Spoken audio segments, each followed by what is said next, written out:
Hi everyone, thanks for returning. Let's unravel another perplexing mystery. The case of Kate Waring.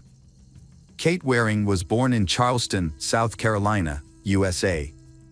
She grew up in a loving family with 2 siblings, and her parents always tried their best to give their children the best life possible. As a child, Kate showed a deep love and compassion for animals, which led her to start volunteering at various animal shelters at a young age. As a teenager, she was a dancer and had a wide social circle, known for her positive attitude and outlook on life. Everyone assumed she had an educational good background, and to some extent, this was true. However, one fateful day, her life changed completely. Just before going to college, Kate opened up to her parents about being abused by someone close to the family when she was younger. Kate's parents were shocked by this confession. They felt guilty for not knowing the hardships their daughter had faced over the years. After learning this heartbreaking truth about their daughter, Kate's parents did everything they could to help her overcome it, but unfortunately, this traumatic experience left behind long-lasting consequences that became increasingly serious over time. Kate had struggled with addiction to both alcohol and illegal substances. Kate's parents recommended therapy to help her work through her issues, and she agreed to give it a try. They also suggested she move back in with them, thinking the family environment would aid in her recovery. Initially, the therapy seemed effective, but Kate continued to grapple with the emotional weight of her past, making it difficult for her to move forward. Kate's life underwent a major transformation when her psychiatrist diagnosed her with depression. Her father proposed a trip to anywhere in the world, which Kate eagerly accepted. She chose to travel to the Arctic Circle, driven by her long-held desire to see polar bears. Kate and her parents searched for suitable tours and eventually booked a trip. As the journey approached, Kate's parents noticed a marked change in her attitude, shifting from sadness to cheerful and positive. During the trip, Kate and her parents shared a wonderful experience, filled with joy and laughter. On the boat to the Arctic Circle, Kate met a fellow Russian tourist. They kept in touch throughout the trip, and when the trip ended, they still exchanged letters. Kate developed strong feelings for him, and eventually, which led her to make the decision to travel to Russia. Kate had finally begun to overcome her depression after traveling with her family in another country. However, due to visa issues, she was forced to return home. Despite this incident, Kate seems to have found joy in her life again. She planned to resolve her visa problems and had even started writing a book for her children. But everything changed on Saturday, June 12, 2009. Kate's family was away on a business trip, and she was alone at home. Normally, Kate would call her father to check in, but this time she didn't. Her father tried to reach her, but there was no answer. Concerned about her well-being, especially given her past struggles with addiction, her father asked someone to check on her. When the person arrived at Kate's home, they found her room empty, but the light was still on, suggesting that she had just stepped out and would return soon. However, Kate's medication, which she needed to take regularly, was still at home. Her parents were anxious, but they decided not to panic, thinking that Kate, being 28 years old, was capable of taking care of herself. They decided to wait until Monday, at which point her parents intended to contact the police. On Monday morning, Kate's father received a call from the bank. A bank employee informed him that someone had tried to cash a check for over $4,000 from Kate's account. The bank was unable to contact Kate, so they reached out to her father. This situation raised suspicions, as Kate's father knew she only had a few $100s in her account. The bank security team contacted Kate's father due to the large amount of the check. Although Kate's signature on the check appeared to be genuine, the bank still had concerns. The man who tried to cash the check was identified as Ethan Mack. Kate's father did not recognize Ethan's name, but he assumed Ethan might be an acquaintance of Kate's since the bank had verified her signature. As Kate was still unreachable, her father decided to contact the police. The police launched an investigation into Kate's disappearance and began by questioning Ethan Mack. Ethan claimed to have known Kate for years and stated that she had written the check to pay off old debts. He also claimed that he had frequently lent Kate money for various purchases, including clothing and jewelry. Investigations into Kate's disappearance led detectives to speak with her friends.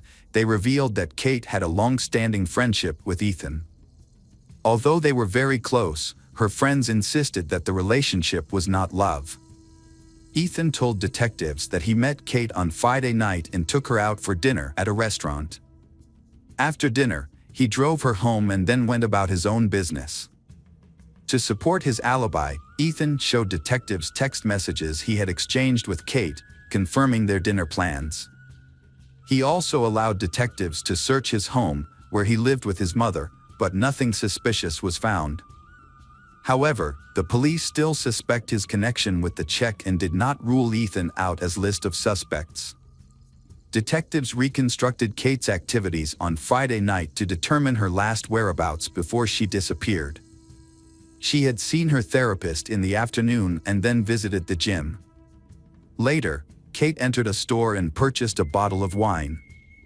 Security footage showed her talking on the phone at the time, and it is possible that she was speaking with Ethan, who later picked her up and took her to dinner.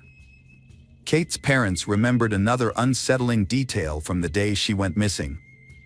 Although she mentioned having some problems, she didn't specify what they were. Unfortunately, her parents did not remember this conversation until a few days later, and by then, the information was too late to be of any help in the search. As the weeks went by, Kate remained missing. Her parents felt frustrated with the police, believing they weren't doing enough to find Kate. However, in August, the case gained new information when a team of former police officers, led by lawyer Andy Savage, took it on. This team had been privately investigating unsolved cases and was particularly drawn to Kate's. The team consisted of 5 individuals, and all have significant experience in the investigative field.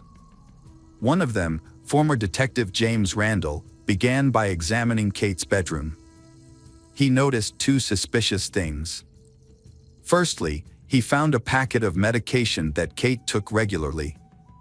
Kate's parents confirmed that she was very diligent in taking her medication, so the fact that the packet was left behind was highly alarming. Next, a team member found Chinese currency on Kate's bed, which raised questions since Kate's parents had no idea where she got it or why she needed it. To gather more information, the team brought in Bobby Mitter, an expert in tracking individuals online. His skills are really useful. Bobby discovered that on the night Kate disappeared, she called her friend James around 10 p.m., but he didn't answer. Kate left a disturbing voicemail, saying someone had stolen her credit cards. Kate's phone was last active at 1:53 a.m., for some unknown reason, when she called her own voicemail. Further investigation by member Lewis revealed that the call was made from James Island, just a few kilometers from Kate's house. Another team member, Eugene Fraser, spoke with acquaintances on James Island and found something suspicious. Ethan Mack, who had allowed police to search his mother's home, didn't actually live there.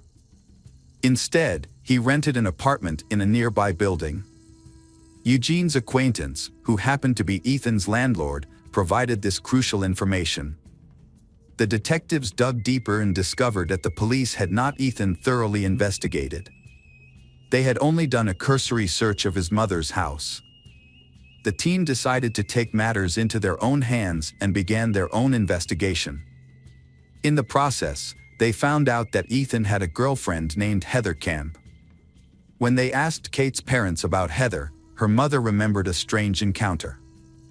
About a month before Kate's disappearance, Kate had met Heather on a train from Washington, D.C., where Kate was experiencing visa issues to Russia.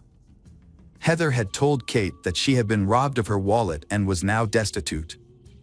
Kate offered to help and lent her a substantial amount of money. Heather said she has found a job as a pediatric surgeon in South Carolina and will start work soon. Heather later said that her daughter had tragically died in a car accident in New Jersey. Her actions following this announcement seemed irrational and confusing. She did not go there, and her demeanor suggested that her daughter's death did not affect her greatly. Furthermore, they discovered that Heather was facing fraud charges in Indiana. She had impersonated a licensed physician by falsifying paperwork. The team gathered significant data, forcing them to re-examine the case from a new perspective. However, when they presented their findings to the police were completely reluctant to continue the investigation. The team discovered that the only way to get the police to take action was to gather undeniable proof that connected Heather to Kate's disappearance. To obtain this evidence, the team took drastic measures. They convinced the person who rented an apartment to Ethan Mack to install a hidden camera outside his apartment door. Additionally, they placed a GPS tracker in Ethan's car, allowing them to monitor his movements. Their efforts soon paid off. After analyzing Ethan's travel patterns, the detectives discovered that he had visited multiple pawn shops throughout the city. They followed his trail and found that at each shop, Ethan was selling small batches of jewelry. Although they couldn't confirm whether the jewelry belonged to Kate, the detectives felt they were closing in on a crucial lead. The group then hits a major roadblock when Ethan and Heather's landlord threatens to evict them because they haven't paid their rent. This made the detectives' investigation difficult, as losing access to the apartment would hinder their ability to monitor Ethan and Heather's activities. To address this issue, the detectives devised a plan to persuade the landlord to grant Ethan and Heather an extension on their rent payment. In exchange, the landlord required both Ethan and Heather to sign a contract committing to pay the outstanding debt. The team successfully negotiated this arrangement, and once the contract was signed, they immediately sent it to the laboratory for analysis. The primary objective was to compare the handwriting on the contract with Kate's signature on the $4,000 check. The results yielded a significant breakthrough. The handwriting expert confirmed, with absolute certainty, that the signature on the check matched Heather's handwriting on the contract. The team discovered that Heather had forged Kate's signature. However, they knew the police would be uncooperative, so they devised a new plan. They convinced the landlord to help them by telling Ethan that the apartment needed insect treatment. The team leader, dressed as an exterminator, accompanied the landlord to the apartment. But their plan almost failed. They realized Ethan only moved the car away from the house and did not actually leave. Upon entering the apartment, the investigator and the landlord were met with an unexpected surprise. Ethan was still at home, and Heather was the one driving his car. The investigator then had to think quickly and adjust his plan. They insist that the apartment needs to be disinfected and ask Ethan to wait outside while they spray the dangerous disinfectant. Ethan, unaware of the investigation, agreed to leave his apartment. Meanwhile, investigators begin searching for evidence to prove Ethan's involvement in Kate's disappearance. They found Ethan's backpack and examined its contents. Discovering Chinese money, it resembles the bills found on Kate's bed. However, the search yielded no other significant clues. The investigator and the landlord pretended to complete their task and left. The team needed a new strategy.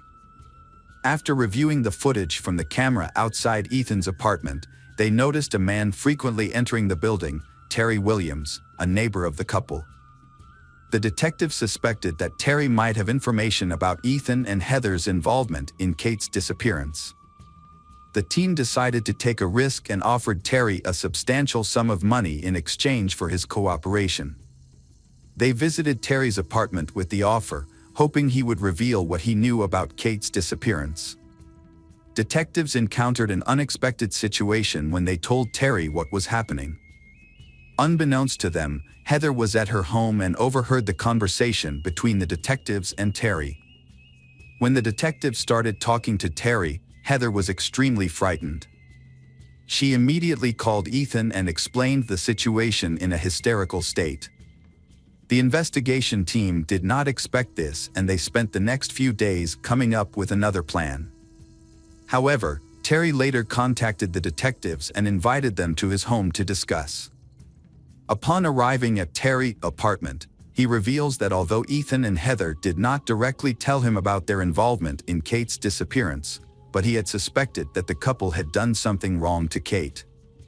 Terry then produced an iPod that Heather had given him shortly after Kate's disappearance. He had assumed the iPod belonged to Kate. The detectives examined the device and, using its serial number, confirmed that it indeed belonged to Kate. This discovery provided the investigation team with sufficient evidence to return to the police department. The local police could no longer ignore the case and decided to take action. After reviewing the evidence gathered by the team, they arrested Ethan and Heather. During the initial interrogation, Heather agreed to cooperate in exchange for a reduced sentence. She claimed Kate's body was on Wat Ala Island, approximately 20 miles from her house. However, when the police searched the area, they found no of Kate's body. It became clear that Heather had given them false information. Andy Savage then tried a different approach, suspecting Heather's direct involvement in Kate's murder. He met with her and offered a deal. In exchange for revealing Kate's body location, he would help get her off the forgery charges papers. Heather, seeing this as her only chance, agreed to the deal. She provided a detailed description of the location on the outskirts of Wat Ala Island, claiming Kate's body was still there. The detectives decided to search the area without police accompaniment, but they were initially disappointed when they found nothing. However, they returned the next day, and they eventually discovered Kate's body. The forensic doctors were unable to determine the cause of Kate's death. But the truth eventually came to light when Heather began to confess. In August 2009, Heather signed a confession admitting to murder, obstruction of justice, and bank check forgery. The police investigation revealed that Heather had been committing fraud for years and had targeted Kate as her next victim during a trip from Washington.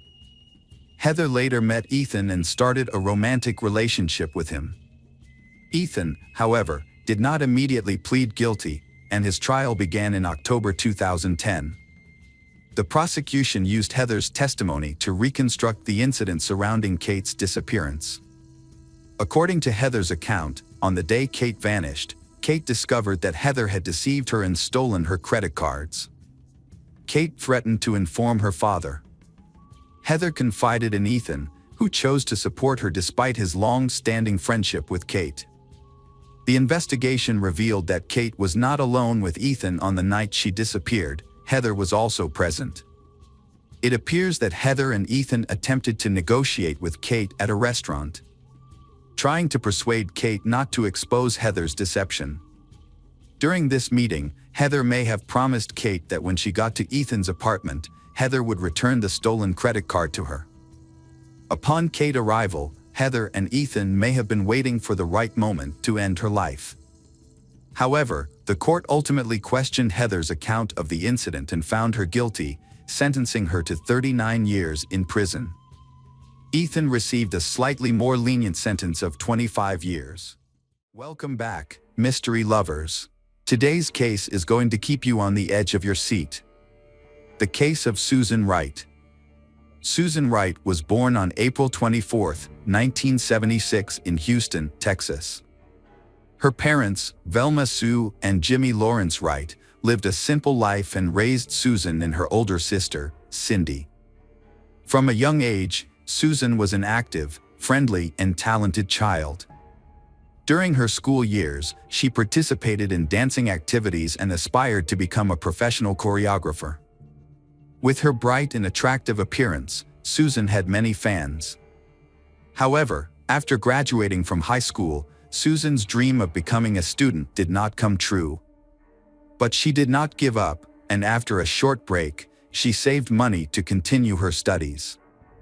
For a long time, Susan worked as a dancer at a famous nightclub in the city. However, She soon realized that this job was not for her and decided to leave. She then used her savings to study nursing at night at a university. With the goal of becoming independent, Susan balanced her studies with a job as a waitress at a restaurant to support herself. However, after a while, Susan realized that a career in medicine was not the right path for her and paying for her tuition became difficult. Therefore, Susan decided to drop out of school and focus on her work. In 1997, Susan met Jeffrey Wright at the Galveston restaurant where she worked. She was 21 years old at the time and Jeffrey went to the restaurant for a meal. From then on, their romantic relationship began. Jeffrey was immediately attracted to the blue-eyed blonde's beauty and bright smile. He left a generous tip and became a regular customer. Finally, he mustered up the courage to ask for Susan's phone number. Susan recalls that Jeffrey began calling her every day, sometimes multiple times a day. Jeffrey arranged romantic dates and small surprises like sending flowers and touching notes to Susan's workplace. In the evenings, Jeffrey would meet her and take her home. Although Jeffrey was 8 years older than her, the age gap did not bother them. Jeffrey was attentive, sweet, and caring, and quickly won Susan's heart. However, Jeffrey had some problems with alcohol and substance abuse. Jeffrey said that he had given up drugs and promised to give up drinking completely. Susan, a naive young girl, believed him. Susan felt that together they could overcome any challenge. Shortly after Susan learned she was pregnant, she immediately shared the news with Jeffrey.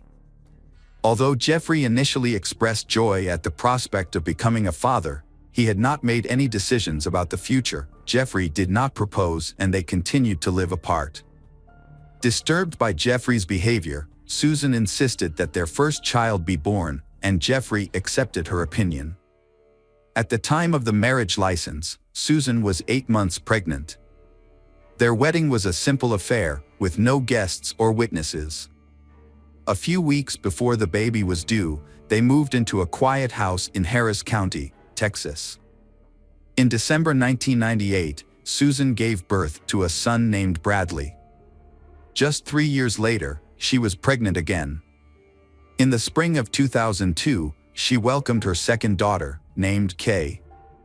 Along the shore, the family also raised a small dog named Buck and had a spacious family car.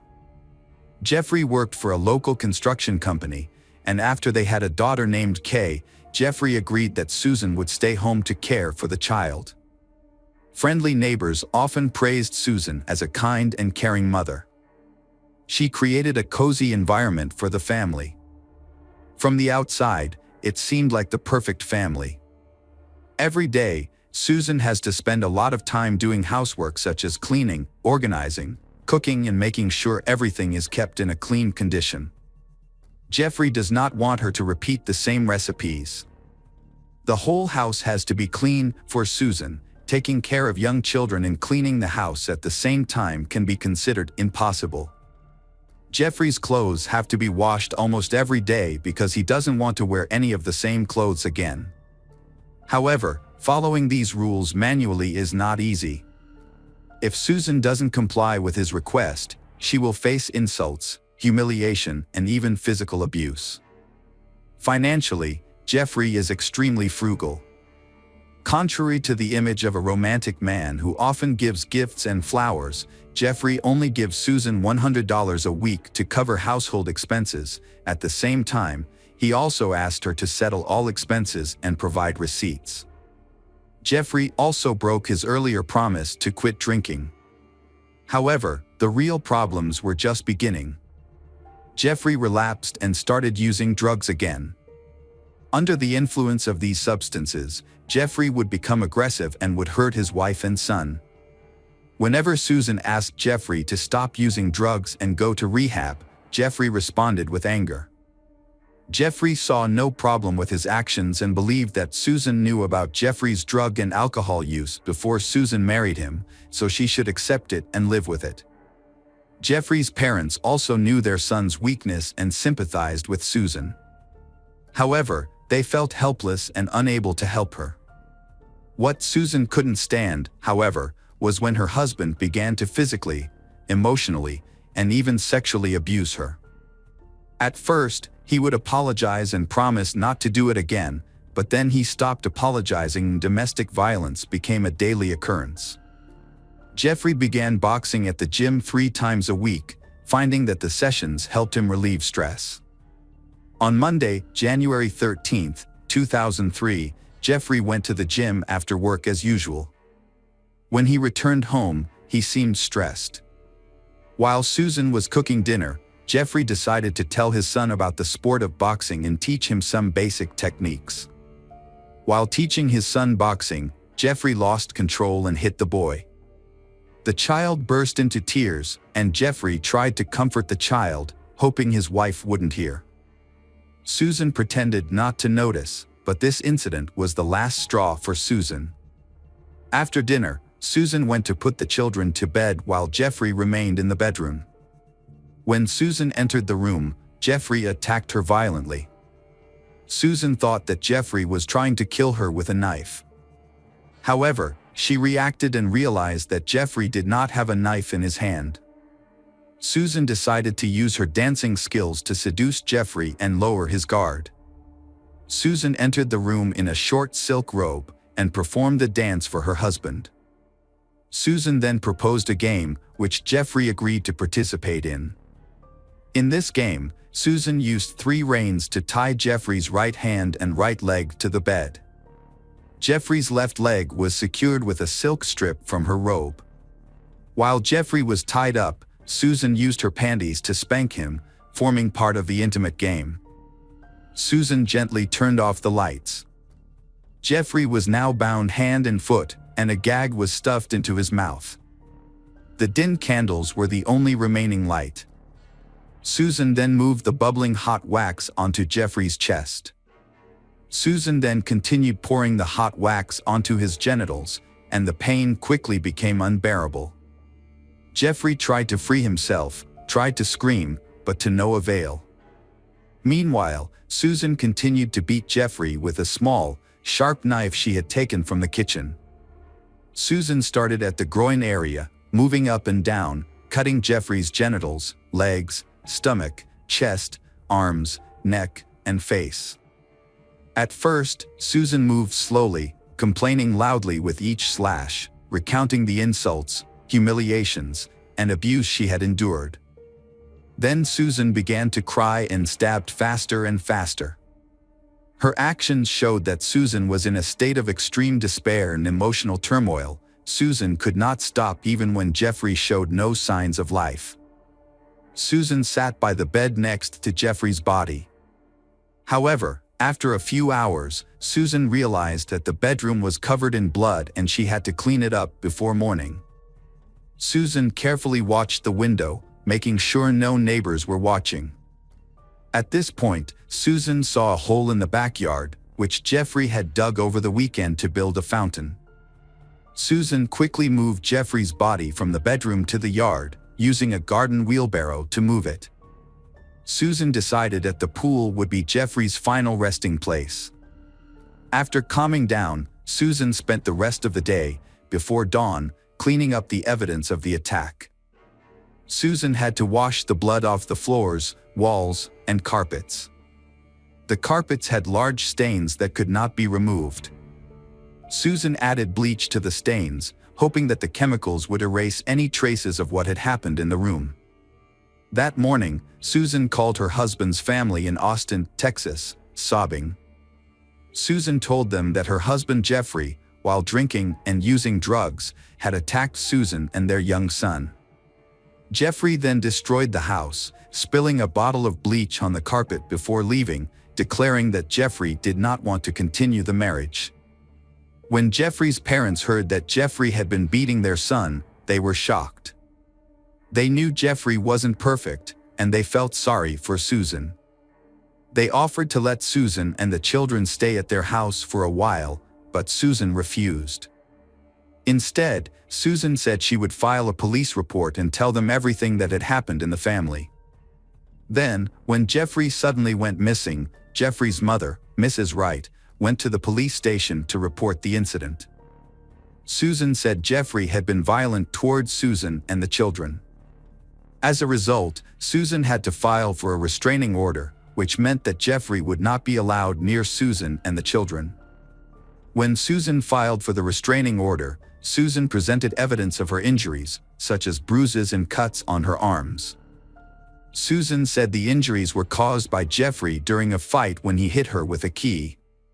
Susan's children were also victims, especially Bradley, who was hit by his father and had minor bruises on his face. At first glance, the story told by Susan seemed plausible. Jeffrey, under the influence of alcohol and drugs, attacked Susan and her young son, after which Jeffrey became frightened and ran away. But over time, Jeffrey stopped communicating. And Jeffrey fled without taking his belongings, papers, and even his cell phone from home. Jeffrey did not go to work or to his parents' house, and none of his friends or neighbors saw Jeffrey. It was as if he had disappeared into thin air. Susan's situation is not optimistic, as she finds it unbearable to be in the house where Susan murdered Jeffrey and buried his body in the yard. Susan begins to feel as if Jeffrey is still alive and about to rise from the grave to take revenge. Susan is on the verge of going crazy, and their dog Buck keeps barking and trying to dig up the burial site. On January 17th, after dropping her children off at school, Susan went to her mother Velma's house. Her mother learned about the incident and asked Susan, "You killed your husband, didn't you?" Susan burst into tears and nodded. Susan confessed what had happened and revealed where Susan had hidden Jeffrey's body, saying she didn't know what to do next. On her mother's advice, Susan contacted attorney Neil Davis the next day and confessed that Susan had killed her husband. Attorney Davis worked out a solution and thought carefully about possible scenarios. On January 19th, Neil Davis called the Harris County District Attorney's office and reported that Susan Wright had killed her husband Jeffrey and buried his body in the backyard. Susan Wright was ready to give a statement to the police. On January 24, 2003, Susan voluntarily went to the police and stated that she would give a full confession. On January 24, 2003, Susan went to the police and confessed the whole thing. However, when she was interviewed, Susan's story was unclear and full of contradictions. Susan was confused about the details and sometimes contradicted herself. Susan also claimed that Jeffrey was still alive and that she was afraid of him. As a result, Susan requested protection. As a result, Susan underwent a psychological evaluation and was diagnosed with schizophrenia and depression. However, Susan was still able to understand her actions. Following Susan's statement, the police arrived at the scene and removed Jeffrey's body from the makeshift grave in the backyard. The medical examiner was surprised to see numerous injuries on the body. The medical examiner's team counted a total of 193 stab wounds on the body. Specifically, there were 8 wounds in the groin area, about 30 wounds in the legs, 23 wounds in the shoulders and arms, 22 wounds in the abdomen, 46 wounds in the arms, 23 wounds in the neck, and 41 wounds in the face. However, only 1 wound to the head could be considered the direct cause of death. All other cuts were superficial and did not pose an immediate threat to life. This left Jeffrey with a long and painful death. Police saw deep marks on Jeffrey's wrists and ankles from the ropes and belt Susan used to restrain him. These injuries indicated that Jeffrey had tried to free himself but was unsuccessful. Additionally, traces of candle wax were found on Jeffrey's gun and groin area.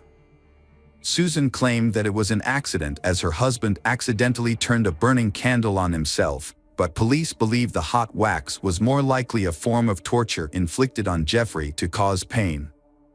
Susan's underwear was still in Jeffrey's mouth, acting as a gag to prevent Jeffrey from screaming or calling for help. Toxicology reports revealed traces of alcohol and several controlled substances in Jeffrey's system, suggesting that Jeffrey may have acted aggressively under the influence of these substances. The bedroom where the massacre took place appeared normal, except for a large bleach stain on the carpet, suggesting that Susan had spent a lot of time cleaning and hiding the evidence. When experts used chemicals and special equipment to detect the blood traces that had been cleaned up, a completely different view of the project emerged. Blood was found everywhere, including on the ceiling and the red blood cell cushion. The trial began in late February 2004. By that time, Susan had been in custody for a year and her children were in the care of her parents and sister Cindy. Susan's attorney had prepared extensively for the trial and worked extensively with Susan. When questioned, Susan recounted the sad story of that terrible night and the events leading up to it. Susan said she had endured years of abuse and resistance. However, when Jeffrey began abusing the children, Susan could not take it anymore. Susan recounted that fateful evening, Jeffrey came home from the gym in a state of agitation. Jeffrey then began teaching their 5-year-old son punching and fighting techniques. When the son became scared and refused, Jeffrey punched him in the face. Susan then put the child to bed and decided to talk to Jeffrey about seeking help at a clinic for alcohol and drug abuse.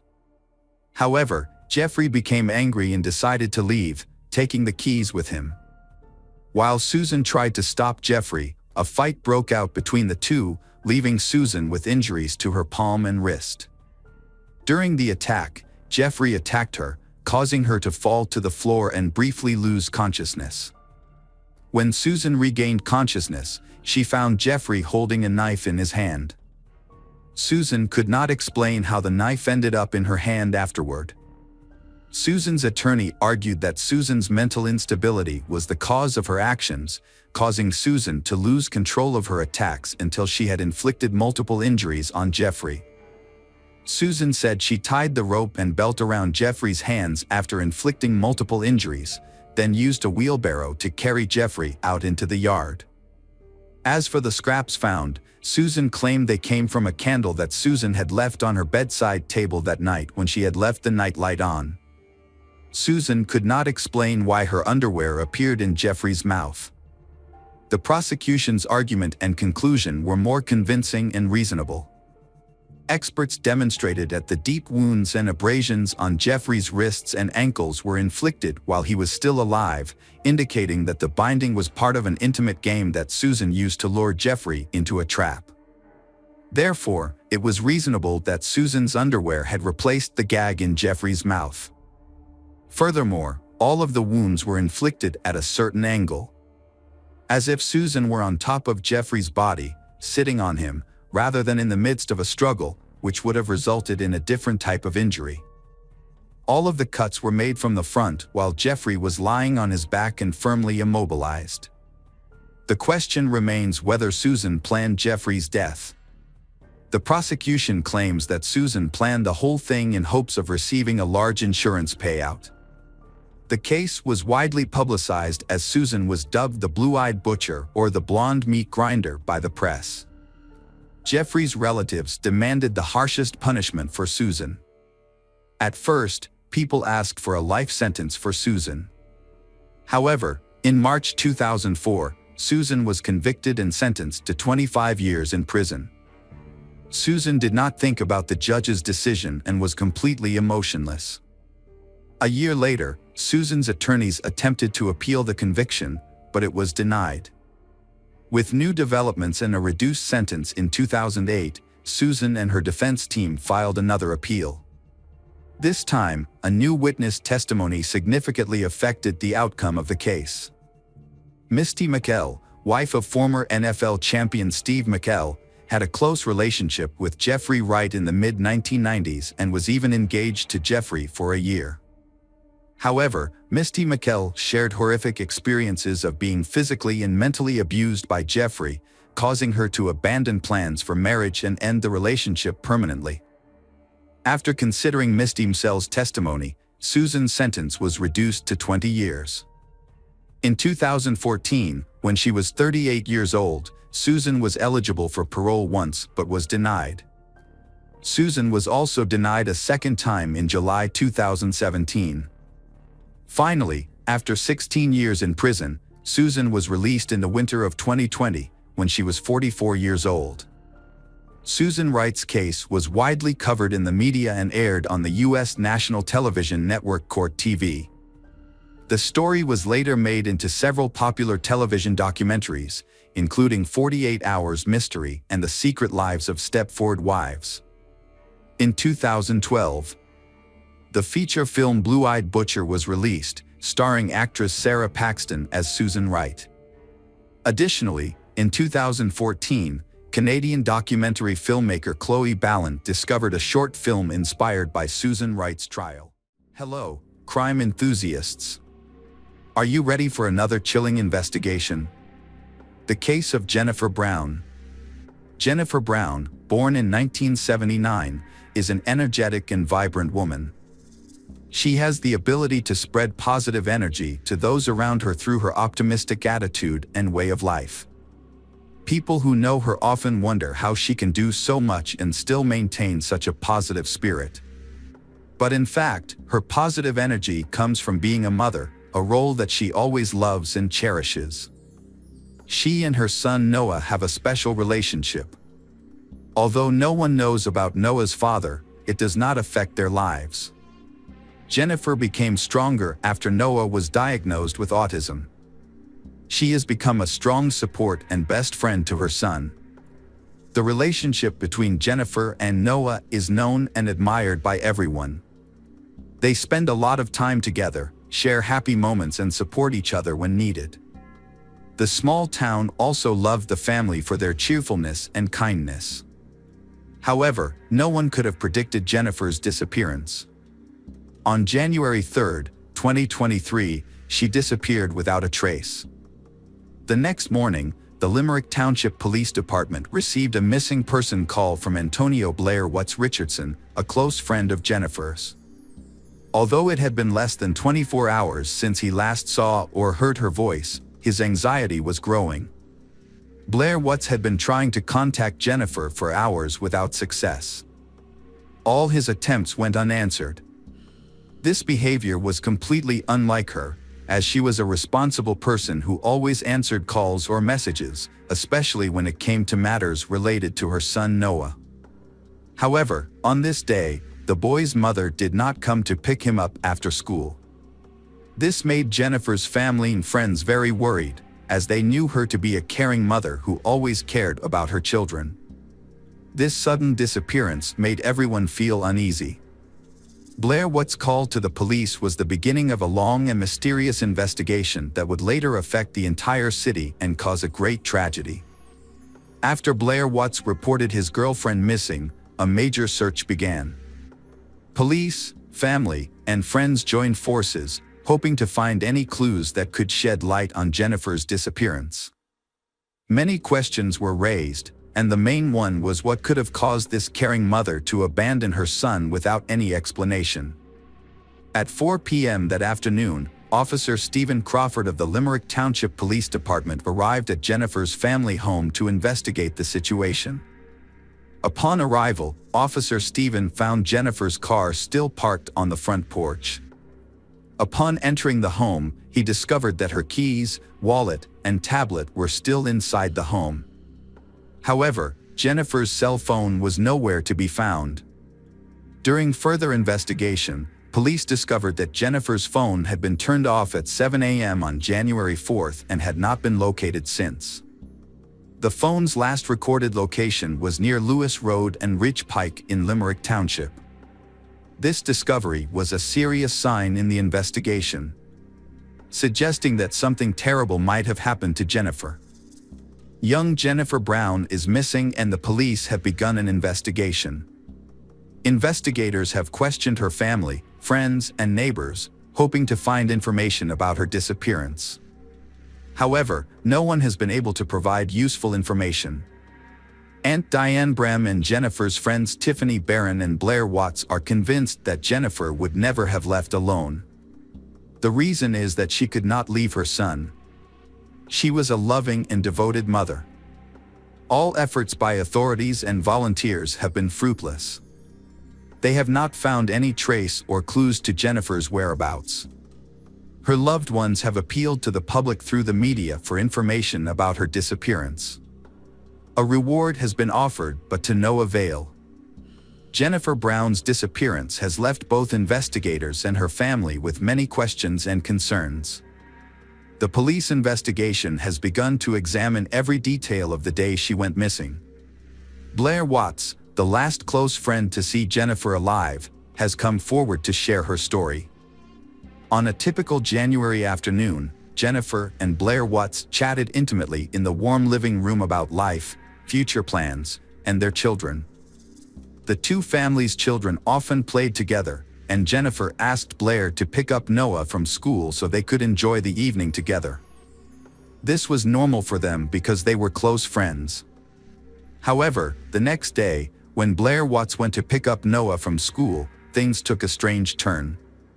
Noah was behaving erratically and the teachers were worried. They discovered that Noah had missed 2 important doses of medication to help control his illness. Jennifer was a very caring and nurturing mother. So when she did not contact the school about Noah's situation, everyone was surprised. School officials searched for information about Jennifer and discovered that she had left home to go to the grocery store but did not return as scheduled. This was very unlike Jennifer, who was always worried and concerned about her children. This incident made everyone even more worried. Jennifer's friend, Blair Watts, tried to contact her but was unsuccessful. When she did not receive a response, Blair Watts decided to check if Jennifer had picked up her son at the bus stop. However, when Jennifer did not appear, Blair Watts became concerned and decided to report the incident to the police. After the report, no new information about Jennifer's whereabouts emerged. Hopes of her return faded. It seemed that Jennifer had disappeared without a trace. However, on January 18th, 2 weeks after the disappearance was reported, 2 employees working in a warehouse near Roseford discovered a newly dug hole. When they investigated, they discovered the body of a woman buried in a shallow grave.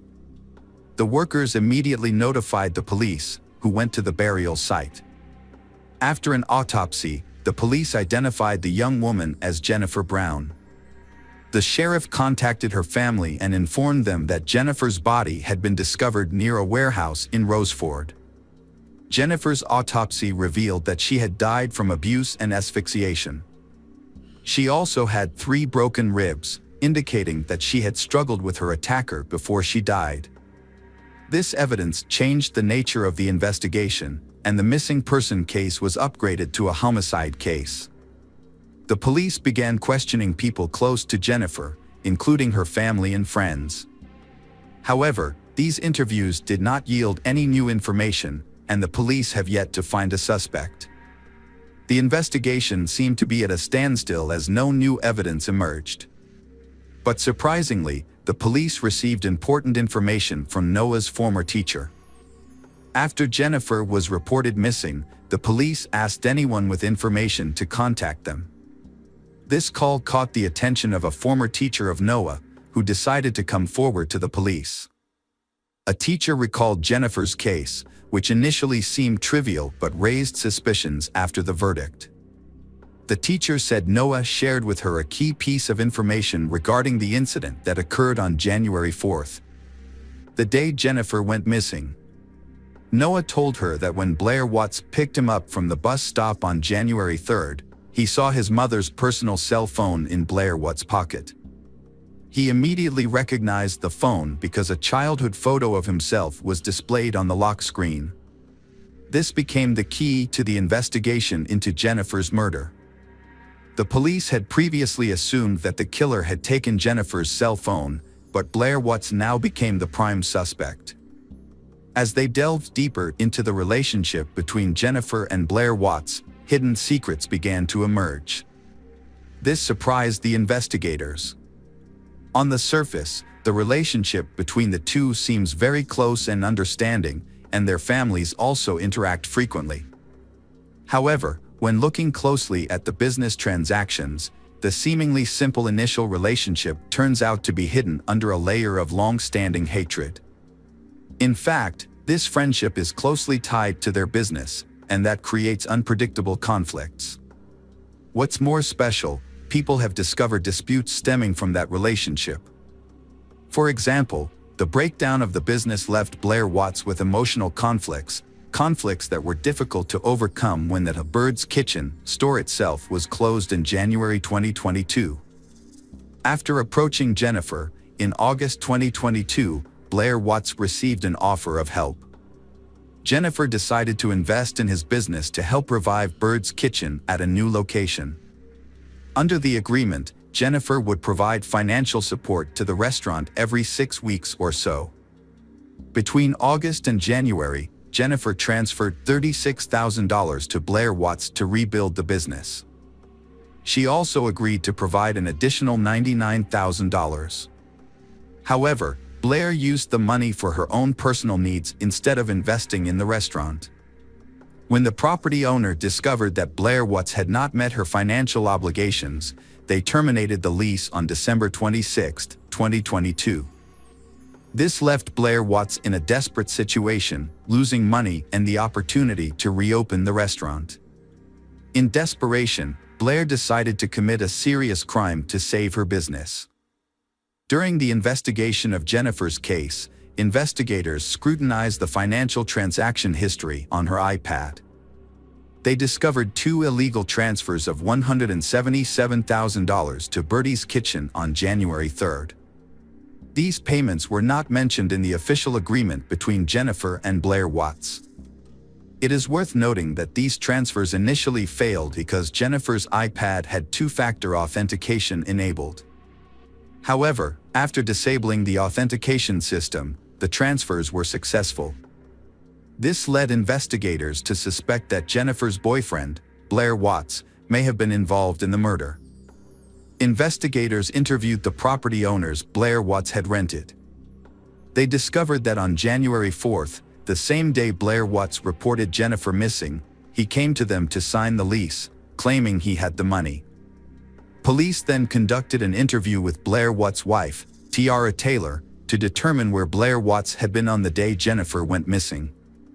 Tiara said Blair Watts had visited Jennifer's family on January 3rd and did not return home until early the next morning. He returned home briefly, then left around 5 p.m. and did not return home until late in the evening. Further investigation revealed that Blair Watts had stayed at the home of his mistress, Tatiana Garrett, and did not see anyone else until around 8 p.m. This meant that between 5 p.m. and 8 p.m., Blair Watts had no evidence to suggest that he was not at the scene of the crime. Based on the available evidence, detectives developed a scenario for the murder. According to this scenario, on January 3rd, Blair Watts went to Jennifer's house around 1 p.m. while Noah was at school and likely killed her. After committing the crime, Blair Watts transferred money from Jennifer's iPad to his account. He then picked up Noah at the bus stop around 4 p.m. When he returned to Jennifer's house, he dropped Noah off and returned to the crime scene to dispose of the body. He took the body to a field near Roseford and buried it in a shallow grave. Blair Watts then went to Tatiana's house and stayed there overnight. However, he made a serious mistake. He let Noah see his mother's cell phone. This was important evidence that helped the police quickly find the killer. Law enforcement had enough evidence to convict, but they decided to investigate further to gather more information. To investigate further, the police requested the participation of film experts and a specially trained dog that could detect the scent of a corpse. First, the dog was brought to Jennifer's house to memorize the woman's scent. The police then led the dog to Blair Watts' car and it immediately detected a foul odor. This was the final key piece of evidence that solidified detectives' belief that Blair Watts was involved in the murder. On February 8, after months of investigation, Blair Watts was arrested and charged with aggravated murder, and burglary. He is currently being held in the Montgomery County Correctional Facility without bail, awaiting a preliminary hearing. When Jennifer's friends and family found out she was dead, they were shocked and heartbroken. But what made them even more heartbroken was that the killer was someone they knew and trusted. Now that Blair Watts has been arrested and brought to trial, they can finally rest easy knowing that justice has been served. Tiffany Barron, a friend of Jennifer's, spoke on behalf of the family. In an interview, she expressed her feelings. She still dreams about Jennifer. Jennifer's son, Noah, keeps asking about his mother and she doesn't know how to answer. If Blair Watts is convicted after the investigation and trial, he will spend the rest of his life in prison.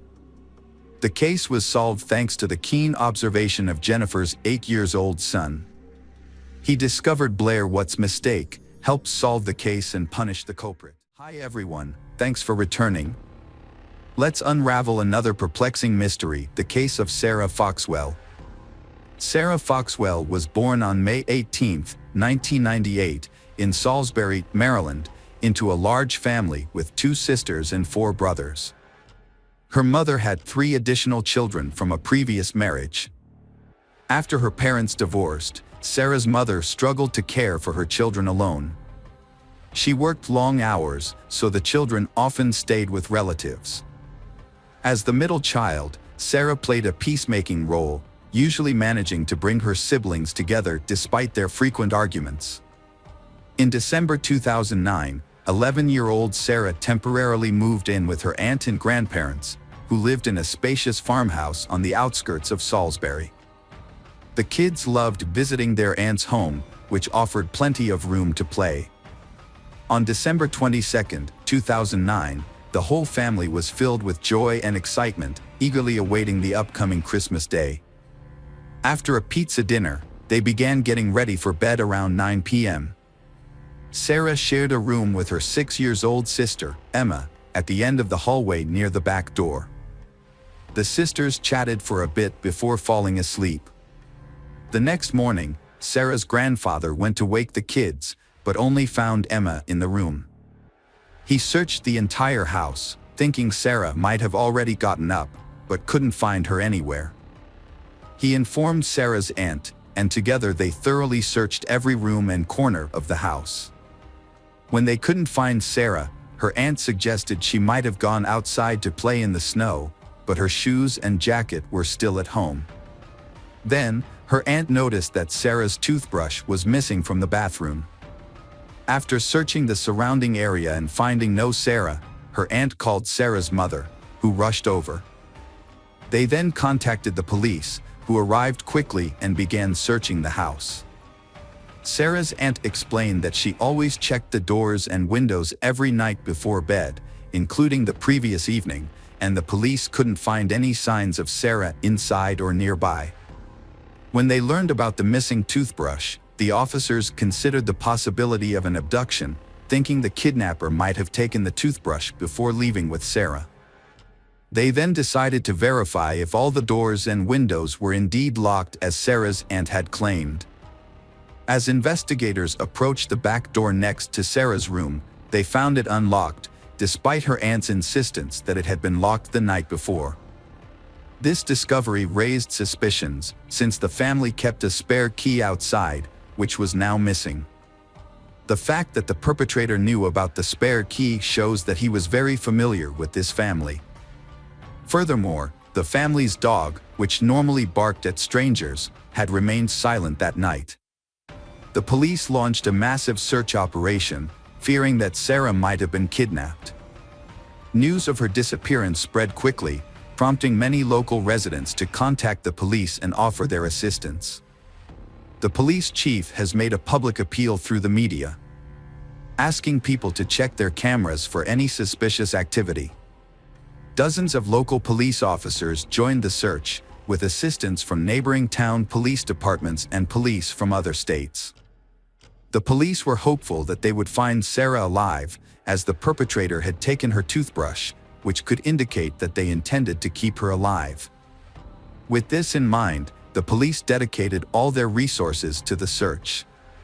Outside the house, investigators found their first clue, fresh tire tracks in the snow, suggesting the kidnapper had arrived by car.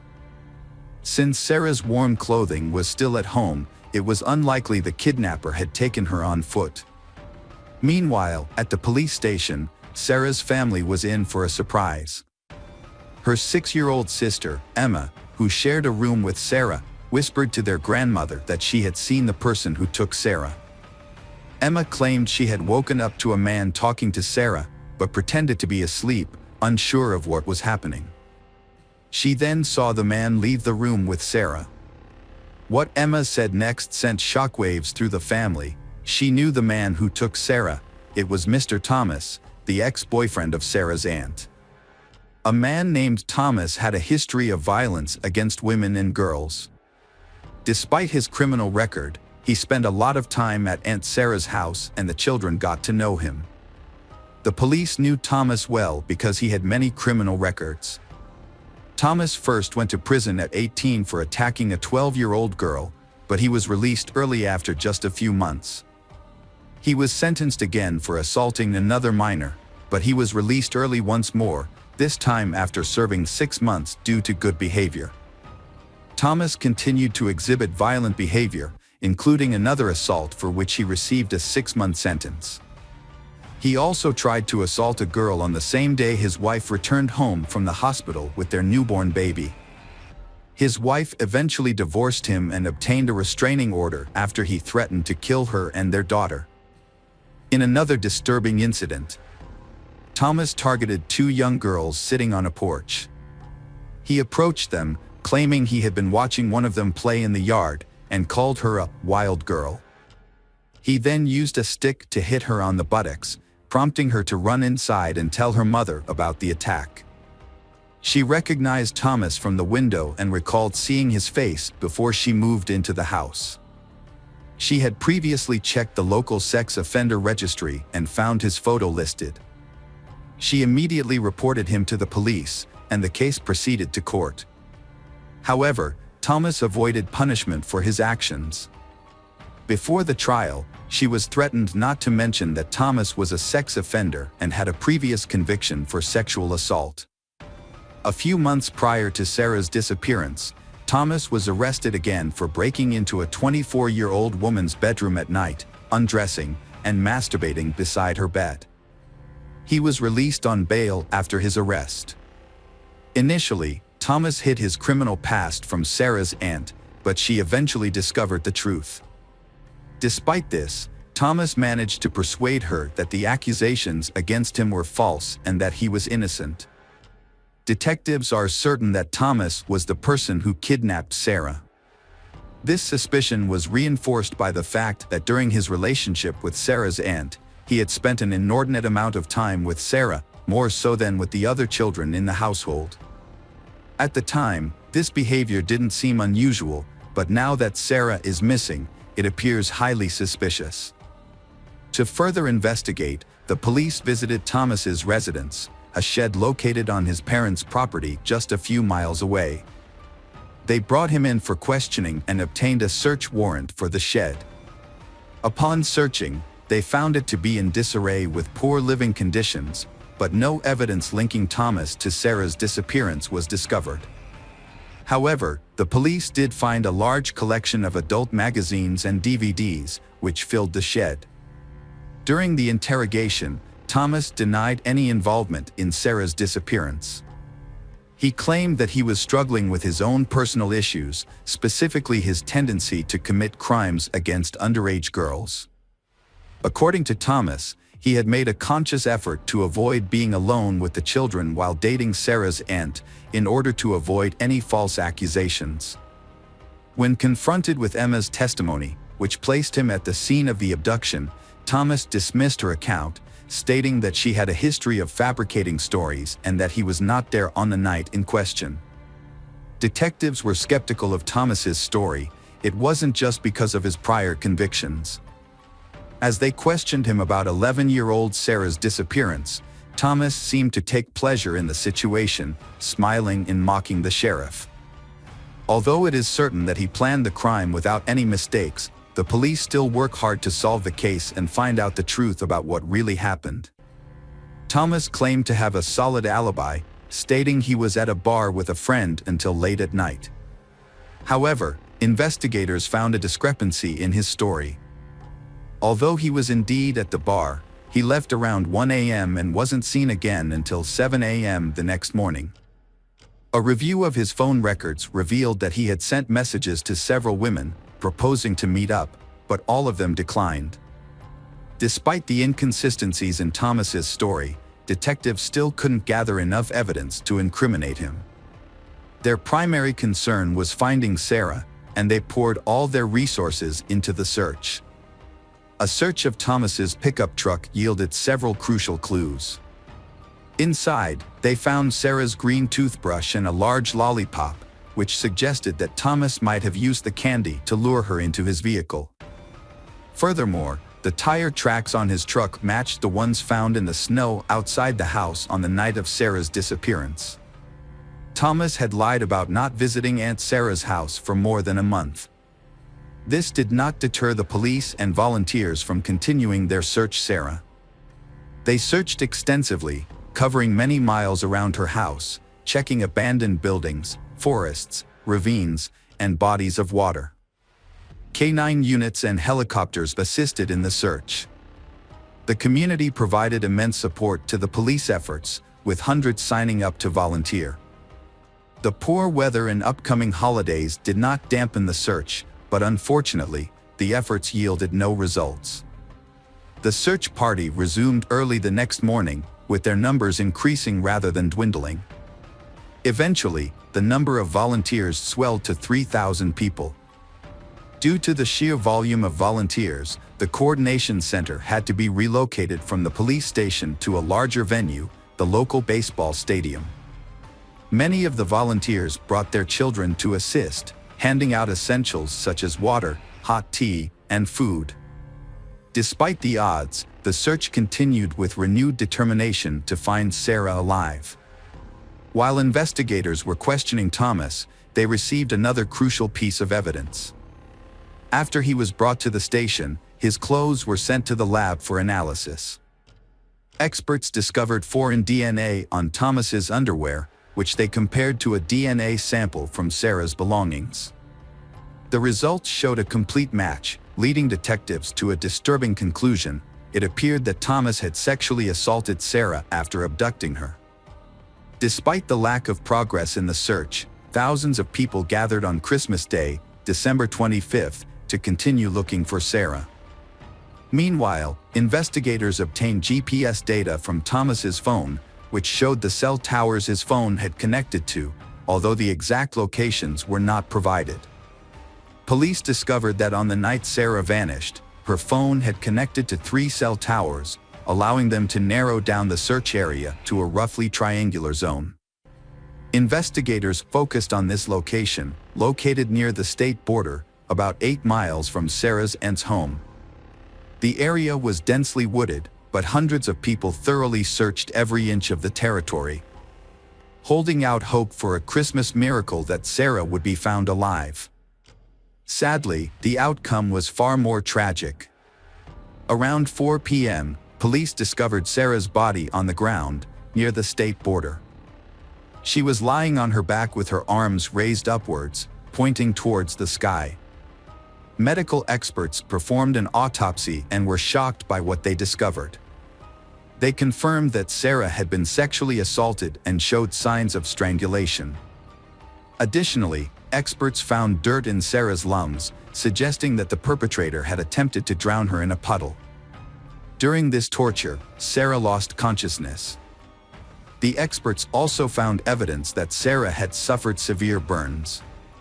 It is believed that the perpetrator may have left her lying in the forest for some time, went to get gasoline, and then returned to set Sarah on fire. Significantly, traces of smoke were found in her lungs, indicating that she was still alive when the fire was set. This also explains why her hands were raised and pointing to the sky.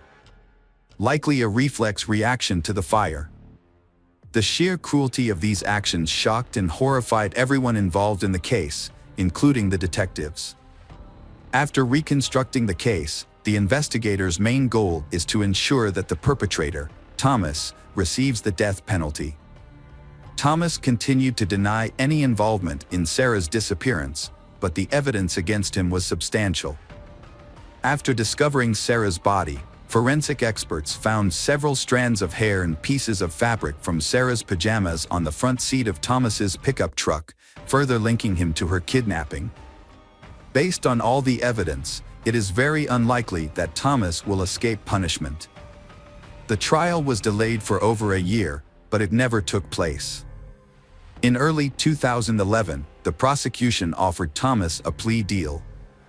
Under the terms of the agreement, Thomas would plead guilty and receive a life sentence, rather than facing the death penalty. While this deal may seem lenient considering Thomas's crimes, there were valid reasons for accepting it. A key consideration was that Sarah's younger sister would have to testify multiple times in court, facing the man who had murdered her sister. Sarah's kidnapping and murder were devastating for her family, and there was a risk that the trial's outcome might not bring them the justice they sought. Due to uncertainty about securing the death penalty, the prosecution presented a plea deal. This deal meant that Thomas would not receive the death penalty, and in return, he would plead guilty to the crime. The terms of the deal also ensured that Thomas would not be eligible for early release from prison. Another issue was that the state governor at the time opposed the death penalty. Ultimately, Thomas agreed to the deal and confessed to the detectives, revealing details they already knew. He admitted to tricking Sarah into leaving her house with him, then taking her away, sexually assaulting her, and killing her.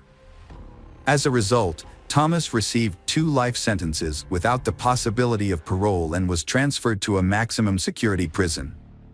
During his initial days in prison, Thomas was assaulted by a fellow inmate with a homemade weapon during lunch, resulting in several severe lacerations. Despite the attack, Thomas survived and was later given increased protection by prison staff. The public was outraged by Sarah's case, which exposed repeated failures in Thomas's custody, allowing him to be released but continue to commit crimes. Welcome back, detectives. Let's dive into another horrible case. The case of Joseph Saunier. Joseph Saunier was born in 1955 to a respected family of doctors in Shreveport, Louisiana. From a young age, he aspired to follow in his family's footsteps and become a doctor. With exceptional abilities, Joseph earned a Bachelor of Science in Medical Science from the University of Baton Rouge in 1976. He then applied to Louisiana State University in Shreveport and began working at Parkland Hospital in Dallas, Texas. Joseph effectively balanced his university studies and work. He consistently refined his knowledge through hands-on experience at the hospital. The hospital management recognized Joseph's success and dedication, and in his final year of training, he was appointed chief resident. After completing his studies, Joseph chose to specialize in pathologic anatomy and went on to become a pathologist and laboratory director in Leck, Texas. Joseph's life was marked by personal tragedy, including the loss of the woman he loved, Becky. His 27-year marriage, which he considered happy, ended in divorce when his wife fell in love with another man. Joseph accepted her decision and agreed to the divorce, believing that the woman he loved had found happiness. Joseph had a strong sense of responsibility and nobility. After his divorce from Becky, he maintained a warm relationship with her and continued to support their 2 sons. 2 years later, Becky was killed by her new husband. Joseph was shocked by her death. He often thought about their past family life and mourned her loss. Despite his own grief, Joseph remained a source of strength for his family. He took care of the funeral expenses and helped his sons cope with the trauma. His sons later credited his support for helping them overcome their pain. The tragedy had a profound impact on Joseph. He devoted himself to his work and raising his sons. However, the grief finally gave him the motivation to change his life. He decides to start a new chapter in a new city. In 2007, Joseph moved to Leck, Texas, with his sons, where he became the chief pathologist at Covenant Health System. Feeling the need for a change, Joseph enrolled in a local dance studio. He enjoyed the classes and met new women, which helped fill the void in his life. A few times, Joseph attempted to form connections with his dance partners, but it never worked out. That was until Michelle Tina walked into his dance class on a warm summer evening. Her elegance, poise, sense of humor, and sparkling eyes immediately caught his attention. Her radiant smile illuminated the room, and Joseph knew right then that she was the one he had been searching for. Michelle, too, noticed Joseph's confident and respectful demeanor on the dance floor.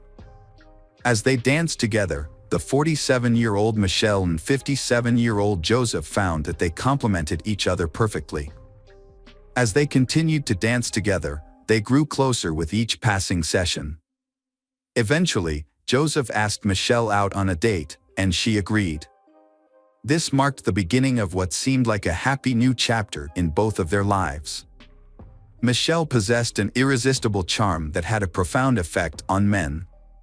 Michelle was a classic example of a femme fatale, a woman with an undeniable magnetism that drew attention and sparked passion in those around her. Michelle, like Joseph, is also starting a new life after personal emotional breakdowns. She is running away from the fear and anxiety associated with Mike Dixon, owner of a private clinic for cosmetic surgery. Michelle met Mike in 2008 when she came in for Botox injections. At first, there was just casual social interaction between them, then light flirting followed and they began a romance. Michelle is a successful and free woman. She worked as an executive in the NFL, built a successful career, and didn't lack for anything. Mike, on the other hand, is bound by his marriage. A few months after living a double life, his wife discovered his affair with Michelle and filed for divorce after 20 years of marriage. Mike is so captivated by Michelle that he barely notices that he is losing everything. Mike left his wife for Michelle, even though she never announced she would marry him. When Mike doesn't get the attention he expected, he tries to pressure Michelle, which scares her.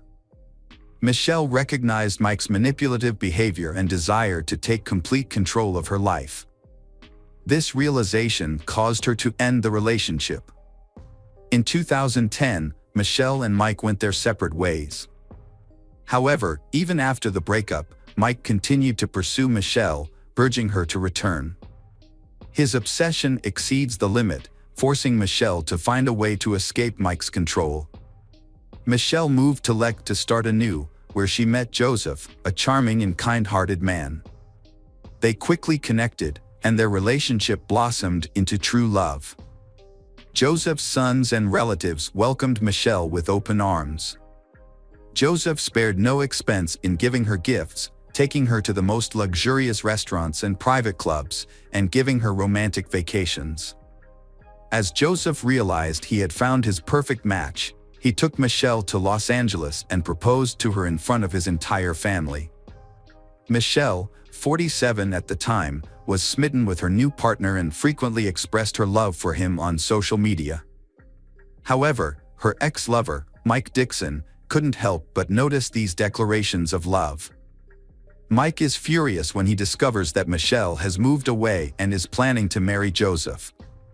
He realized he couldn't win her back but still dared to propose that they rekindle their past relationship, suggesting they become lovers again. Michelle firmly rejected his proposal, refusing to engage in a love triangle, and immediately informed Joseph about Mike's suggestion. After some time, they started to feel like they were being watched. At one point, they even noticed something that looked like a camera flash through the backyard window, but they didn't pay much attention to it, not realizing the seriousness of the problem. The situation got out of control on July 11, 2012, when a gardener came to Joseph's house to discuss a garden renovation project. When the landscaper arrived at the home, he tried to contact Joseph but got no response. He saw an open door and, thinking Joseph might not be able to hear him, went inside. The house was in disarray, and there was a bullet hole near the front door, indicating a possible intruder. The landscaper cautiously went further inside, looking for Joseph. In the garage, he found Joseph lying in a pool of blood on the floor with no signs of life. Joseph's body had stab and gunshot wounds, leading the landscaper to think the perpetrator might be nearby. He immediately left the house and called for help. At 2:48 p.m., the police department received the call, and several patrol cars were sent to the scene. When the officers arrived, they found Joseph Sonnier. Medics confirmed that Joseph had died. The incident shocked the public, as it happened in one of the city's safest and most affluent neighborhoods, where crime is extremely rare. Joseph, a respected professional, was known for his calm and kind nature, and it seemed he had no enemies who would want to harm him. Although a window was broken, it was clear that the incident was not a robbery, as nothing was missing from the house. However, a bottle with a hole shot through its bottom was found at the scene, suggesting it was used as a makeshift silencer for a gun. A forensic team arrived soon after to collect evidence, and it appeared that the perpetrator was inexperienced, as they left behind many traces. DNA from the bottle and blood samples were sent to a lab for further analysis. Detectives interviewed neighbors, but none of them reported seeing or hearing anything suspicious. There were no CCTV cameras near the house. According to the investigation, the perpetrator entered through a large window overlooking the backyard, making the attack unexpected. In the dining room, the attacker confronted Joseph and started shooting. It is likely that the wine bottle was used as a silencer at this point. Blood stains in the hallway suggested that Joseph was still alive after being shot. He entered the garage, where the attacker caught up with him and stabbed him multiple times. An autopsy revealed 5 gunshot wounds and 11 stab wounds. The circumstances suggested that the murder was not random, but the identity and motive of the killer remained unknown. The investigation focused on the people closest to the victim. During an interview with law enforcement, the victim's fiancée, Michelle, reported strange things in the months leading up to the murder. She believed Joseph was being stalked. Michelle had seen a stranger lurking outside Joseph's house, watching the door and windows. She also mentioned that Joseph had received persistent calls and texts in the period leading up to his death. Although officers confirmed this information, they initially thought the calls and messages were from other women with whom Joseph was allegedly having relationships, as witnesses claimed he was in contact with multiple women at the time. Investigators questioned Michelle about whether she knew of other women involved with Joseph. Michelle claimed she was unaware of any other women. Joseph's sons also denied the possibility of their father having mistresses, stating that infidelity was not in his character. Despite this, investigators continued to explore a motive of jealousy for the crime. During the subsequent interrogation, Michelle succumbs to the pressure and reveals that she knows several women who may be involved in the crime. According to Michelle, these women are ex-girlfriends who often stalk Joseph. Although he ignored them, they continued to express their displeasure about his upcoming wedding to Michelle. The women in question include a woman from Florida who persisted in contacting Joseph even after he revealed his relationship with Michelle. There was also a nurse, Joseph's colleague, who often called and wrote to him. Additionally, a woman whose daughter sent a letter accusing Joseph of abandoning them shortly before the murder. In the same interview, Michelle mentioned Mike Dixon for the first time. She hadn't thought about Mike spying on her and Joseph before, because Mike stopped paying attention to her after she refused to be his lover. Michelle assumed that Mike had accepted her decision to marry Joseph and move on with his own life. The police visited Mike. He cooperated and spoke with the detectives. Mike revealed that he had been deeply in love with Michelle and had even divorced his wife to pursue a future with her. However, after Michelle rejected him, Mike gave up. He started a new relationship with a younger medical student who corroborated his alibi. At the time of the crime, Mike was at work and then spent time with his new girlfriend, which confirmed he couldn't have been involved. The investigation encountered significant obstacles. Every suspect, including Michelle, had a solid alibi, leaving detectives stumped. They searched for enemies of Joseph or individuals who might benefit financially from his death. But no new leads emerged. Unfortunately, forensic analysis does not provide any information about an individual, so police cannot identify the owner of the DNA found at the crime scene. Just as the case seemed hopeless, the police received an unexpected call from Paul Reynolds. Reynolds reported that his roommate, David Shepard, had recently confessed to a murder in Leck and then attempted to take his own life but was saved. According to Reynolds, a neighbor shared specific details about David's crimes with him, including details that only a few detectives knew, such as the use of a glass bottle as a silencer. This new information led police to conclude that Shepard was indeed connected to the crime. The witness came forward claiming that David was not the mastermind behind the crime, but rather a person who was hired by an unknown doctor involved in plastic surgery. Police launched an investigation into the new suspect and discovered that Mike Dixon was the person who hired David. When questioned at the police station, David began to confess and revealed that Mike Dixon had indeed hired him to commit the crime. According to David, he and Mike met at a bar while both were going through difficult breakups and formed a friendship. Mike shared his sadness over his lost love, Michelle, who was now engaged to someone else. He claimed that he couldn't move on and was willing to do whatever it took to win her back. David alleged that the initial plan was to discredit Joseph, Michelle's current partner, in the hopes that Michelle would leave him and return to Mike. However, David claimed that murder was not part of the original plan. First, women were paid $1,000 each to pretend to be Joseph's mistresses and pursue him. Additionally, a letter arrived from a woman claiming Joseph had abandoned her and their child. Joseph consistently denied these allegations, and Michelle believed him. It was later revealed that the camera flash seen by the couple was actually the light from David's cell phone flashlight. David had been driving to their house to create the illusion of surveillance. Funded by Mike Dixon, who covered gas and other expenses. When these tactics failed to break the couple apart, Mike plotted a more extreme solution. He offered David 3 silver bars, valued at around $110,000, to kill the pathologist. David agreed and received one of the bars as a deposit, which he immediately sold at a pawn shop. According to David Shepard, the situation escalated out of control when he went to Joseph's house. He claimed the shooting was unintentional, and that after shooting Joseph, he became afraid and Joseph began to run away. David shouted to check on Joseph but received no response. He then followed Joseph into the garage, where he found Joseph lying still and heard his last breath. David rushed to check Joseph's pulse and confirmed that Joseph was dead. David admitted to stabbing Joseph several times but could not remember the exact number. David also admitted that he considered calling for help using Joseph's phone, but ultimately chose not to. Instead, he put the phone back, mutilated Joseph's body, and then went to Mike's house to get the rest of the gold before attempting to take his own life.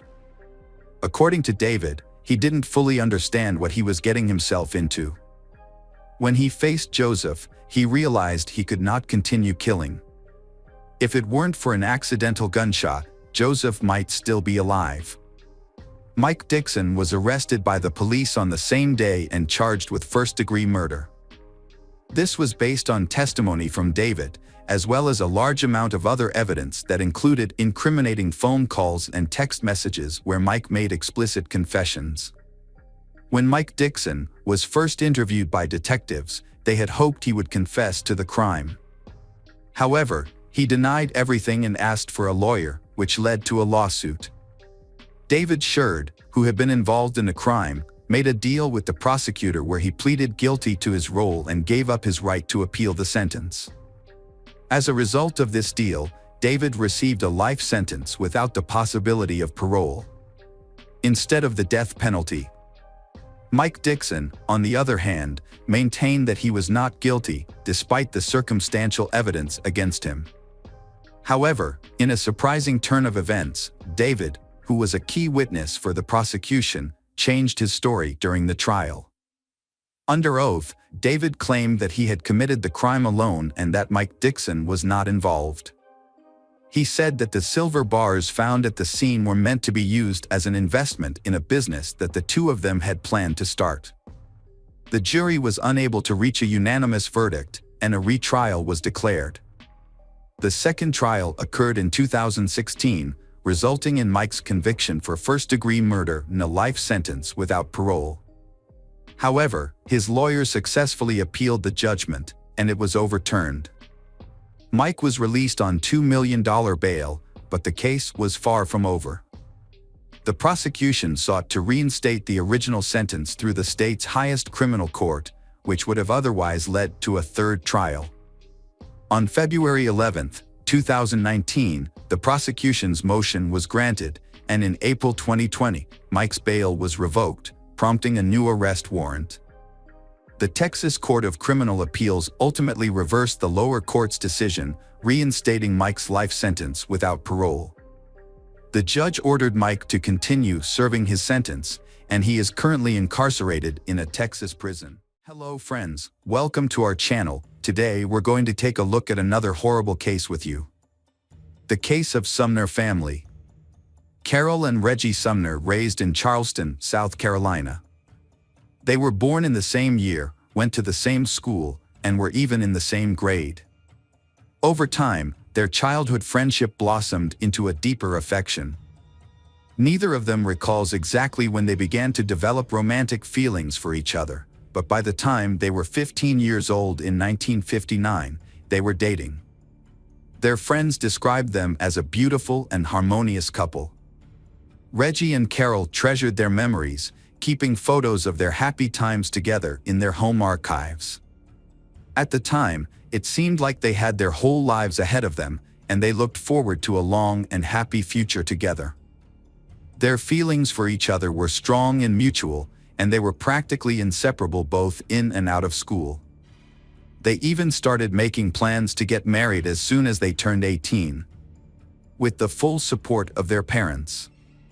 In 1962, Reggie and Carol, a young couple, graduated from high school. However, their plans to get married were put on hold when Reggie was drafted into the Army a few months later. They decided to postpone their wedding until Reggie returned from his military service and made a promise to write each other regularly. As time passed, the separation took its toll. Reggie was deployed to Vietnam. Unfortunately, Carol lost contact with him, and she didn't even know if he was still alive. Despite the uncertainty, Carol continued her education and started working at the Charleston Air Force Base. A few years later, Carol got married, but the marriage was short-lived and ended in divorce. They didn't have any children together. In 1975, Carol married again, this time to Richard Alford, and gave birth to their daughter, Rhonda, in 1977. However, this marriage was also troubled, as Richard was abusive and had a drinking problem. The situation became unbearable for Carol, and by the mid-1980s, she couldn't take the abuse anymore. She took her daughter and filed for divorce. However, Richard refused to leave her alone and continued to harass her, trying to ruin her life. In 1987, Richard purchased a handgun and ammunition. After a night of heavy drinking, he went to his ex-wife Carol's home, intending to confront her. When Carol answered the door, their 10-year-old daughter Rhonda was present in the room. However, the presence of his child did not deter Richard, who was intoxicated. He pulled out the gun and shot Carol multiple times in front of Rhonda. Richard then drove to a secluded area, where he fired the remaining bullet into his temple, taking his own life. Carol was fortunate to survive the shooting due to the prompt response of neighbors, who heard the gunshots and Rhonda's cries for help. They called the police and an ambulance, which rushed Carol to the hospital. Carol's condition was critical, and she underwent several complex surgeries and blood transfusions. Although she eventually recovered, she suffered significant injuries, including complete blindness in her right eye and permanent disability. Years later, in the late 1990s, Carol's health began to deteriorate again. She experienced severe pain, weight loss, and weakness. After a thorough examination at the hospital, she received a devastating diagnosis: liver cancer. Tragically, as a result of being severely injured by gunshot wounds, Carol lost her position on an Air Force base. With cancer added to her medical complications, she found that physical strain, prolonged periods on her feet, and any heavy physical exertion exceeded her capability. Given these medical constraints, Carol then decided to re-enter the workforce as a call center operator for a cable television provider within her hometown, Charleston. Reggie was in Vietnam for a long time, and due to the prolonged war, he was severely wounded and nearly lost his leg. He spent a significant amount of time in the hospital, and during this period, his name was mistakenly listed among the dead. As a result, his relatives believed he had passed away. Reggie was fortunate to survive and eventually returned home. However, by then, he had lost touch with his former lover, Carol, who had moved to a different location, gotten married, and also assumed Reggie had died in the war. Years later, Reggie got married, but his war injuries led to the development of diabetes and other chronic diseases. He was never able to become a father, and eventually, his marriage ended in separation. Since then, he has lived alone. Reggie found work as a laborer at the local railroad and no longer expected any pleasant surprises from life. In the fall of 2000, Carol was having a typical day at work, answering phones and advising customers. When she picked up another call, she was shocked to hear a voice that sent shivers down her spine. It was a voice she knew all too well, her first high school love, Reggie. However, she was hesitant to respond, as she had thought Reggie was dead. After answering the customer's questions, Carol mustered up the courage to say Reggie's full name out loud. There was a pause on the other end of the line, followed by Reggie's timid question. Carol burst into tears, revealing that she was he had dated in high school, the one he had once wanted to marry. For several minutes, they both cried, unable to speak. Eventually, they composed themselves and discovered that they still lived in their hometown. They agreed to meet the next evening, reuniting after all these years. The next day, Carol spent hours getting ready for the date, trying on different dresses and perfecting her hair and makeup. As she looked in the mirror, she was reminded that time had changed her. She was no longer the young, vibrant woman Reggie remembered from the past. Still, she was eager to win him over once more. Their meeting was thrilling for both, having spent decades apart, and their conversation was unrelenting as they recounted stories from their lives, both happy and sorrowful, covering their previous marriages. Professional triumphs, struggles, health challenges, and basking in nostalgia as they reflected on their lost romance and first true love for one another. Reggie and Carol were determined to make the most of their reunion after a period of separation. They quickly fell into a routine of spending every day together, and within a couple of weeks, they decided to take the next step by moving in together. Just 5 months later, they got married, and Carol joined her husband in his home in the Riverland Terrace neighborhood. As they settled into family life, they initially resided in their hometown of Charleston, South Carolina. They were deeply in love, happy, and enthusiastic about building a life together. However, they faced some challenges, particularly with their health, as they were both still young but struggling with health issues. One of the neighbors who lived nearby was the Cole family, with whom Reggie had a long-standing acquaintance. The patriarch of the family, Stephen, had experienced firsthand the traumatic effects of the Vietnam War. Sustaining severe wounds during combat had resulted in confinement to a wheelchair for many years. His wife, Natalie, often prioritized her social life, spending time with friends at bars after work, instead of rushing home to take care of her family.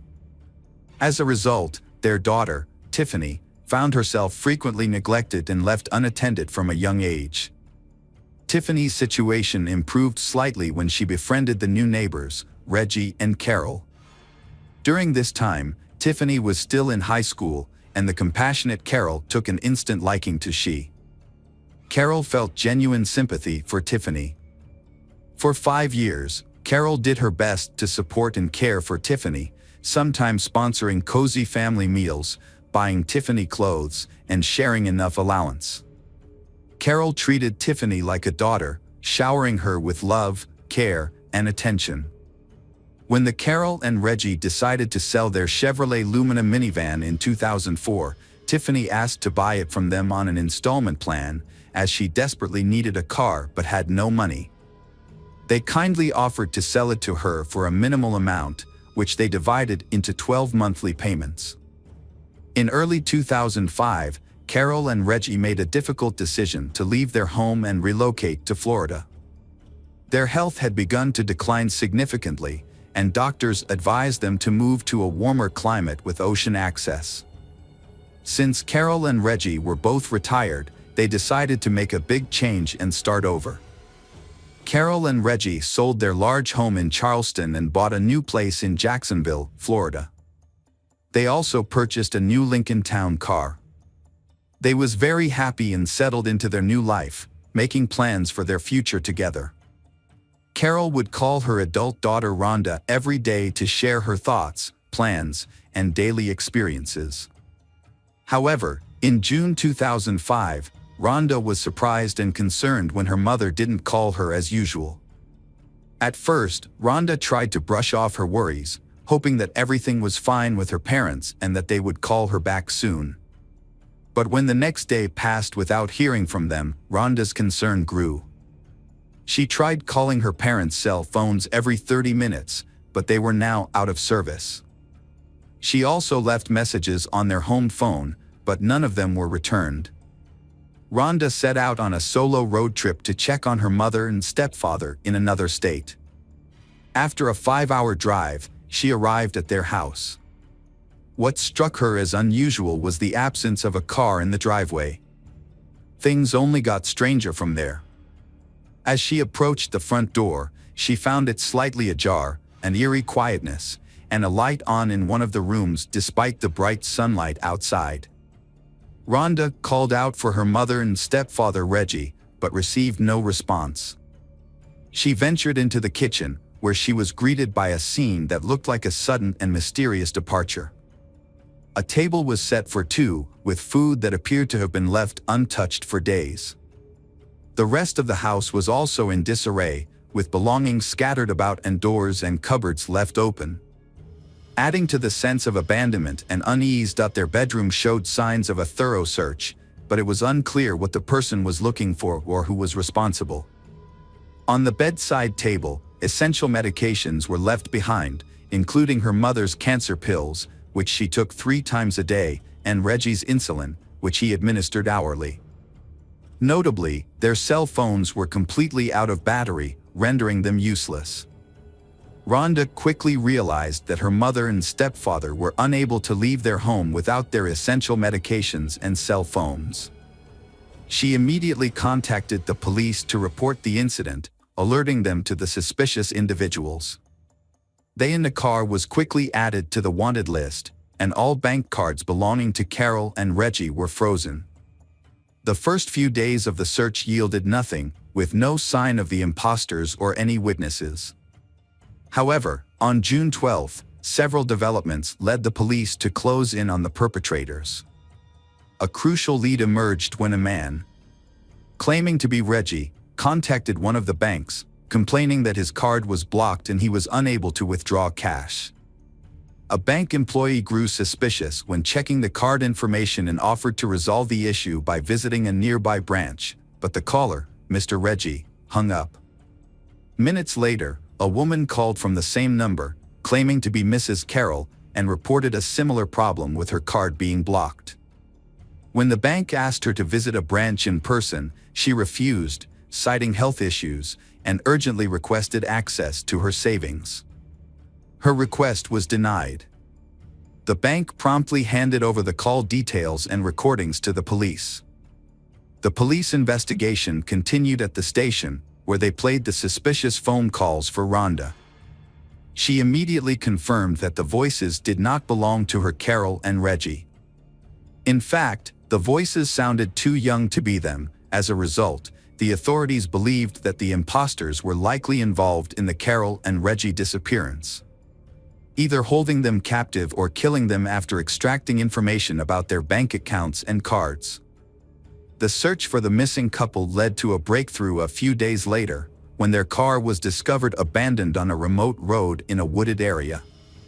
A thorough examination of the vehicle revealed no signs of blood or struggle in the cabin. However, in the trunk, experts found hair and sweat marks that belonged to they. This suggested that they had been forcibly taken away in the trunk of their own car, leaving little hope for their safe return.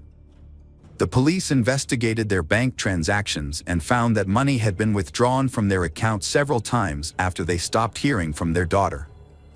Reviewing the ATM surveillance footage revealed that the withdrawals were made by a young man who couldn't be identified right away. The police also requested a trace of all calls made from the phone number used by the imposters to contact the bank.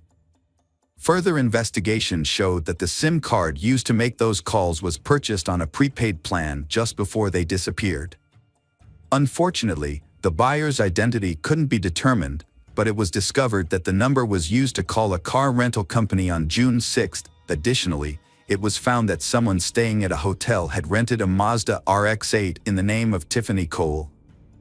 Later, the same car was seen at the ATMs where the unidentified young man withdrew money from their accounts. A team of investigators used tracking beacons installed in rental cars to locate a Mazda RX-8, which was found parked at a hotel in Charleston. The car was linked to a couple who had been victimized by thieves, who had withdrawn $1,000 from her card and nearly $3,000 from her husband's card. A capture team was quickly dispatched to the hotel, where they burst into the room where the thieves were staying. The room was found to be filled with numerous packages and receipts from various stores, indicating that the thieves had been on a spending spree, purchasing items such as clothing, electronics, video games, cosmetics, perfumes, and expensive liquor. 3 people were found inside the location, clearly caught off guard by the police visit. Tiffany Cole, 23, her boyfriend Michael Jackson, 24, and Alan Lindell Wade, 19, all appeared surprised, confused, and frightened as police placed handcuffs on their wrists. The trio was taken to the police station, separated into different rooms for questioning, and initially pretended to be unaware of the accusations or refused to speak. A search of the premises uncovered significant evidence, including stolen bank cards, the laptop, some of Carol's jewelry, Reggie's expensive coin collection, the keys to their Lincoln Town car, and pawn shop receipts in Tiffany Cole's name. During the investigation, it was discovered that Tiffany had sold some of the stolen jewelry and spent the money with friends. After several hours of interrogation, Tiffany finally began to talk, bursting into tears as she confessed that she and her friends had robbed the elderly couple but claimed no further harm was done. The group then went on the run, using the stolen money for their own gain. Tiffany also implicated another individual, Bruce Kent Nixon, 19, who was paid $300 for his assistance in the crime. She stated that they never saw Bruce Kent Nixon again after the incident. Bruce Kent Nixon's decision to commit a crime was motivated by a promise of a fixed amount of money, which he quickly spent on illicit substances. As a result, he did not make an effort to hide or flee, living in the same city of Charleston. He was eventually arrested at his parents' home. It began in May 2005, when Tiffany visited the Summers to make a payment on a car she had purchased 6 months prior.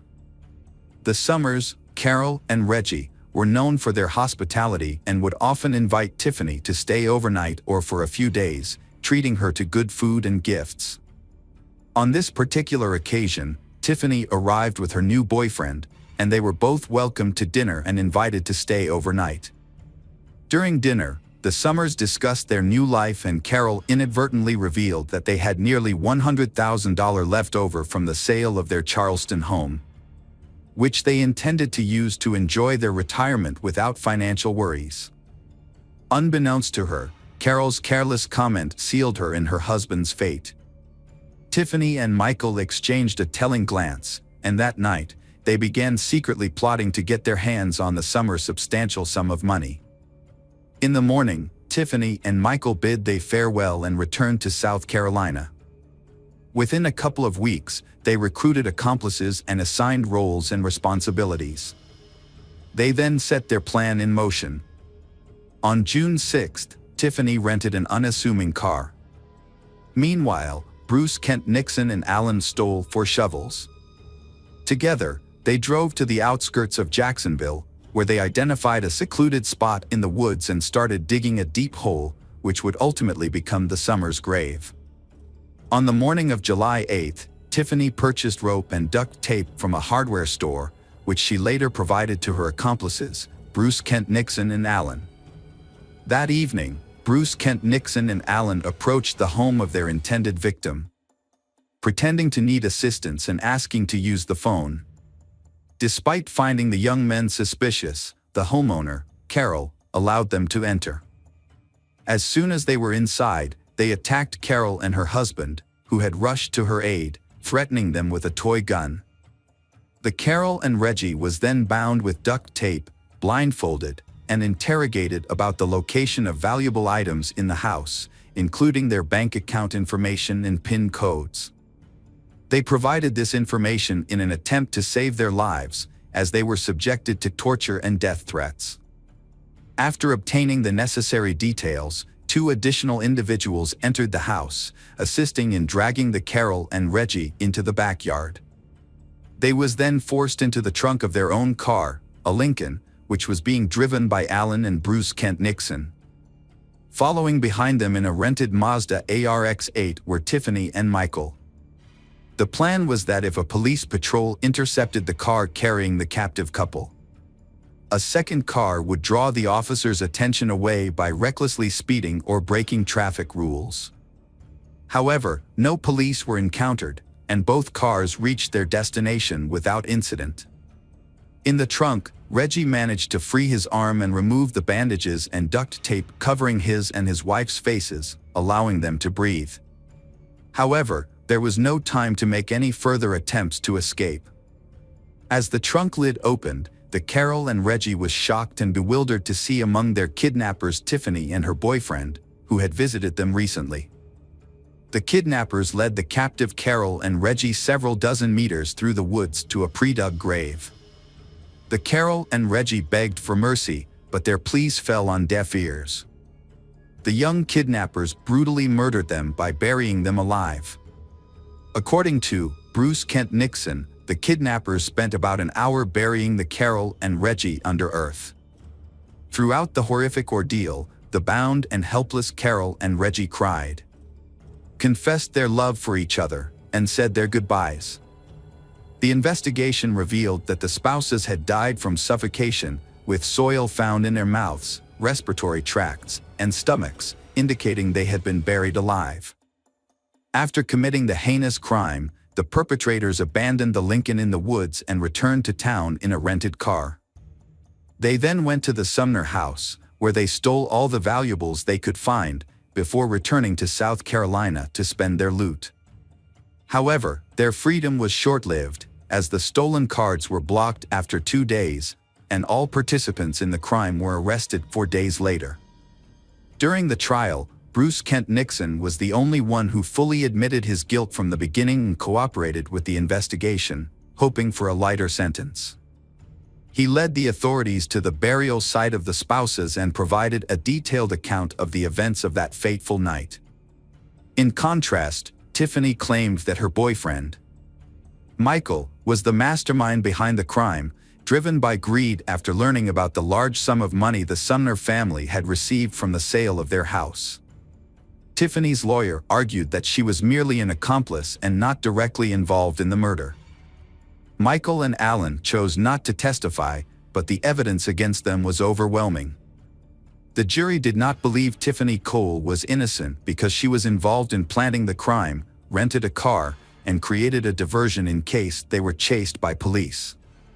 She also helped dig a grave for the victims and sold stolen items at a pawn shop, using the money to buy clothes and rent a limousine to celebrate their success, as seen in numerous photos. As a result, Bruce Kent Nixon was sentenced to life in prison without parole, while Michael Jackson, Tiffany, and Alan Lindell were given the death penalty. The criminals filed multiple appeals, but they were all denied, and the sentence remained unchanged. Welcome back, detectives. Let's dive into another horrible case, the case of Fusako Sano. Nobuyuki was born on July 15, 1962, in the Japanese prefecture of Niigata. He grew up in a wealthy family. His family's business, related to passenger transportation, was very successful, thanks to his 62-year-old father. Nobuyuki was a late child, with 5 half-siblings from his father's previous marriage. However, he is not really close to them. As a result, he grew up to be a spoiled and demanding child who always expected to get his own way, immediately. Nobuyuki often becomes aggressive when his expectations are not met in a timely manner. One notable incident occurred. He threw a tantrum in a store, punching his mother when she refused to buy him another toy. Nobuyuki struggled to form relationships with his peers due to his complicated and sometimes unusual behavior. He was also self-conscious about his height, which often caused him to hunch over. This behavior caused his classmates to tease him and give him unflattering nicknames. Despite this, Nobuyuki's family resided in a luxurious 2-story European-style house, which featured a spacious room specifically designed for him. The boy was uncomfortable in the room, fidgeting and expressing fear of being alone. This behavior led his parents to take him to see a doctor. After an initial review, he was referred to a psychiatrist who diagnosed him with multiple disorders, a fear of the dark, a fear of germs and dirt, and a unique of autophobia, fear of loneliness, sociophobia, anxiety related to social interactions. Essentially, he feared both being alone and being around others. As a result, he became a loner in high school, never forming close relationships with classmates, and never having a girlfriend despite his attractive appearance. His peers avoided him, and he became an outcast. The only people he felt comfortable expressing his anger and frustration to were his elderly parents, who forgave him and tried to calm him down with gifts and money. As an adult, he struggled to hold down a job. He frequently got into conflicts with colleagues, neglected his responsibilities, and would often leave work in the middle of the day for no good reason, such as when it was raining and he felt sad.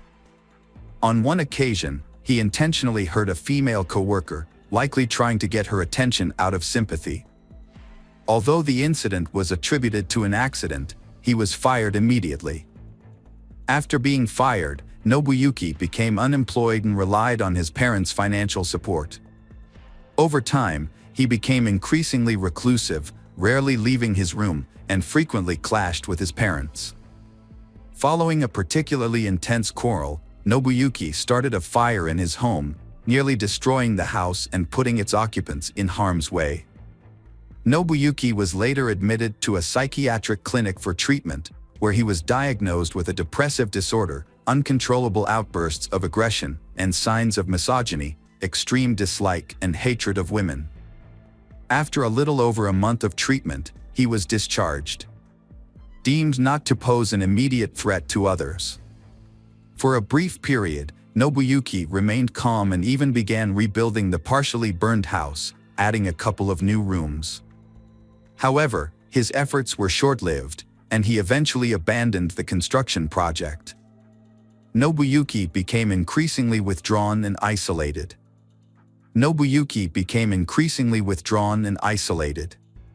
He spent most of his time in his room, watching TV. He not only forbade his parents from entering his room, but also the second floor of the house. If they tried to cross this boundary, he would violently lash out at them, punching and threatening to kill them. In the spring of 1989, Nobuyuki began taking walks, but he preferred to stroll near a local school where he could secretly watch the female students. At first, he kept his distance and tried not to communicate with anyone. However, one day, he suddenly grabbed a young girl, who was only 9 years old, and threw her over his shoulder as she was leaving the school gate. He then ran to his car, which was parked nearby. The other children immediately screamed for help, and a school security guard and bystanders quickly intervened, rescuing Shi and detaining Nobuyuki until the police arrived.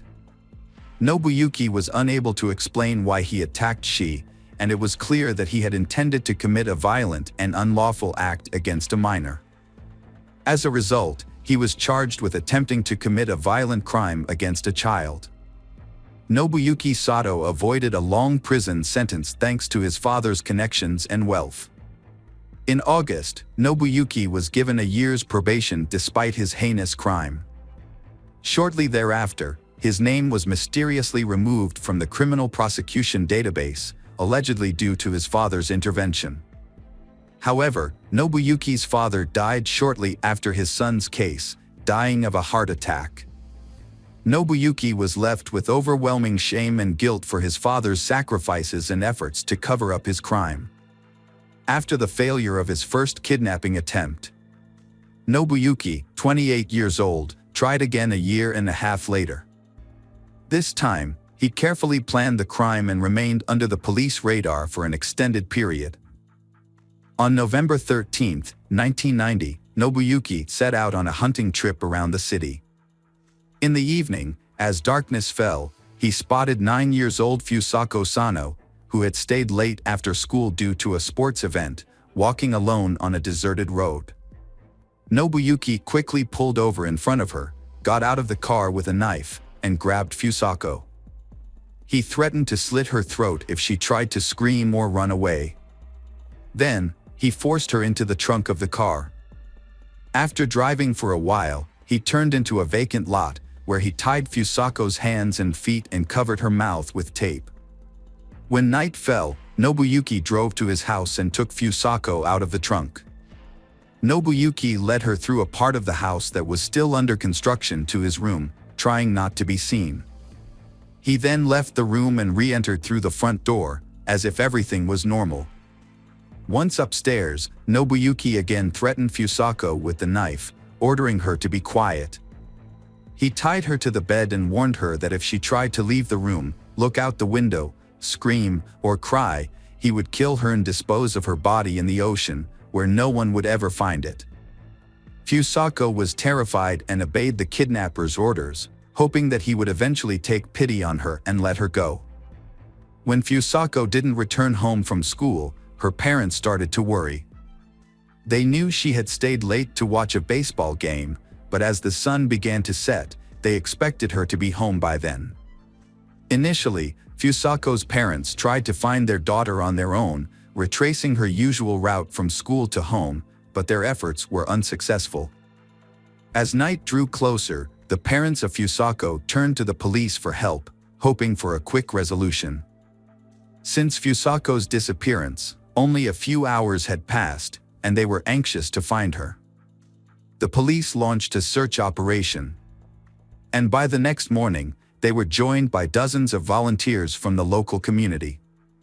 The following day, the search party grew to over 200 people, who combed the area, distributed flyers with Fusako's photo, and interviewed passers-by in search of witnesses. Notably, Nobuyuki lived close to Fusako's school and the police station. He had previously attempted to kidnap Fusako, which had brought him to the attention of the police. However, despite this, Nobuyuki was not considered a suspect in the case, thanks to the efforts of his late father. A large-scale search operation was initiated to locate Fusako Sano, a Japanese schoolgirl who had disappeared. The search lasted for many months, covering numerous locations such as empty buildings, houses, railroad cars, and vacant lots. Investigators also searched suspicious vehicles and combed through interstate highways, but found no clues. As the investigation continued, authorities considered various theories, including the possibility of involvement by North Korean special services. However, despite their efforts, the search was unsuccessful and Fusako remained missing. Fusako later revealed that she was terrified during her captivity and followed Nobuyuki's instructions in the hope that he would eventually release her. However, her captor, Nobuyuki, had no intention of letting her go. For several months, he kept her bound with tight restraints that impaired her blood flow and caused her to lose sensation in her limbs. If she disobeyed or made a sound, he would punish her with a stun gun, beat her, or threaten her with a knife. Notably, Nobuyuki never assaulted Fusako in a sexual manner during her captivity. Instead, he treated her more like a possession or a pet, using her as a means of companionship and conversation. Nobuyuki kept Fusako captive, feeding her a meager diet of food prepared by his mother. As a result, Fusako became severely malnourished and weakened. He restricted her to her bed, forcing her to use plastic bags as a toilet, which he would then dispose of in an unfinished part of the house. Once a month, he would bathe her in a basin, cut her hair and nails, and dress her in his own worn-out clothes. Despite her compliance, Nobuyuki would regularly beat her for his own amusement. Over time, Fusako's spirit was broken, and she became submissive, no longer attempting to escape or even look out the window. As the years passed, Nobuyuki stopped bothering to physically restrain Fusako, and didn't even think to lock the door when he stepped out. He would simply cover her with blankets or towels. Occasionally, he would turn on the radio or watch TV with her, but only to programs that interested him, such as Scottish or sports matches. He also brought her comic books, which he enjoyed himself. These were the only things Fusako had to read during her confinement. For nearly a decade, Fusako was isolated, never speaking to anyone else or leaving her room. She remained in bed most of the time, hardly moving or trying to resist her situation. Fusako had become so resigned to her fate that she no longer attempted to escape or call for help. Nobuyuki's mother lived in fear of her son's violence. For years, she had avoided the second-floor room because Nobuyuki had threatened her with violence. This was not an idle warning, as Nobuyuki actually pushed her down the stairs when she tried to enter the room. She retired in 1996 at the age of 73, and her circumstances became extremely difficult. Nobuyuki regularly abused her, forcing her to follow his rules. Desperate for help, she went to the police in the spring of 1996 and filed a report, stating that she was a victim of domestic violence at the hands of her son. However, the police seemed reluctant to intervene and persuaded her to withdraw her statement, advising her to handle the situation on her own. She also sought help from a public health center, complaining about her son's aggressive behavior and requesting that he be hospitalized for psychiatric evaluation. Her concerns were ignored and she was told her son's actions were not worth worrying about. Instead, she was advised to encourage him to seek help voluntarily. In January 2000, the elderly woman, exhausted from years of physical and emotional abuse, made a desperate call for help. She contacted the hospital and the police, requesting that they send the medical team and officers to her home. Her reason for calling was that her son, Nobuyuki, had brutally beaten her again, tied her up, and used a taser on her multiple times. Authorities finally responded to she's pleas for help and arrived at her house. When the ambulance and police car appeared, Nobuyuki became visibly agitated, aggressive, and resistant. He had to be restrained with handcuffs and sedated with a large dose of medication. Nobuyuki's mother confessed to the authorities that she lived in fear of her son, whose behavior had become increasingly aggressive and uncontrollable. She also revealed that she had not been allowed to access the second floor of her home for years, as Nobuyuki had forbidden it, threatening to kill her if she disobeyed. Upon entering the second floor and Nobuyuki's room, the police made a shocking discovery. A pile of blankets on the bed moved slightly, and when the officers peeled them back, they found a thin, pale, and exhausted girl hiding underneath. When questioned, she identified herself and revealed that she had been kidnapped by Nobuyuki while walking home from school a long time ago. After the discovery, the police brought Nobuyuki's mother into the room to ask if she knew the captive girl. However, she was shocked and claimed she had no idea that anyone else lived in the house besides her and her son. The kidnapped girl also claimed that she had never seen she before. During questioning, Nobuyuki made a shocking confession. He recalled the day he saw Fusako on the road and thought she was cute, so he decided to take her home with him. According to Nobuyuki, he took care of Fusako, feeding her, washing her, dressing her, and reading her comic books. He only punished her when she disobeyed him. Nobuyuki also admitted that he loved Fusako like a friend and believed she felt the same way about him. He had no intention of letting her go and hoped she would stay with him forever. He enjoyed spending time with her, talking to her for hours about soccer, music, or his favorite comic book characters, and she would listen silently. Nobuyuki claimed that he never locked his bedroom door, but Fusako never tried to escape, which led him to believe that she was happy living with him. A medical examination concluded that despite his mental disorder, Nobuyuki was able to understand his actions and thus was eligible to stand trial. However, questions were raised about whether his mother could be held accountable as an accomplice. She often bought feminine hygiene products for her son, which raised suspicions. Despite her repeated efforts to alert authorities and get medical help for her family, her concerns were consistently disregarded. The case drew widespread attention before the trial even began, the city police facing heavy criticism.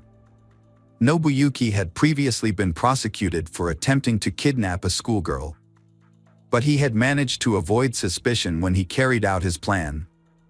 As a result, the local police chief and the head of the regional police department were removed from their posts for failing to control the situation from the start and making numerous mistakes. Nobuyuki Sato went on trial in May 2000. The prosecution thoroughly examined every detail of his actions, including minor offenses. Nobuyuki was found guilty and sentenced to 14 years in prison, the maximum term.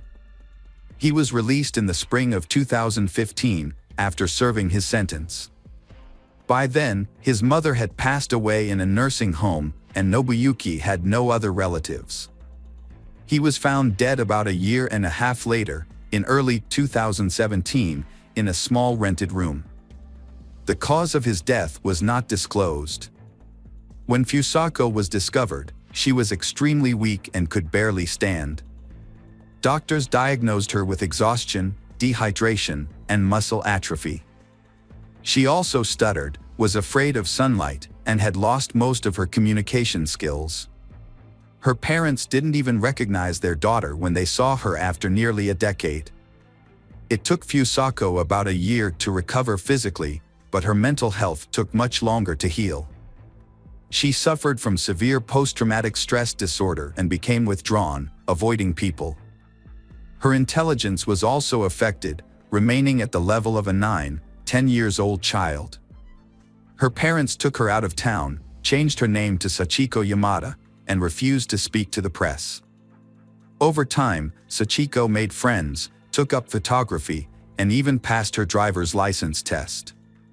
In 2007, a family outing took a devastating turn when her father accidentally drowned in a pond she tragically witnessed.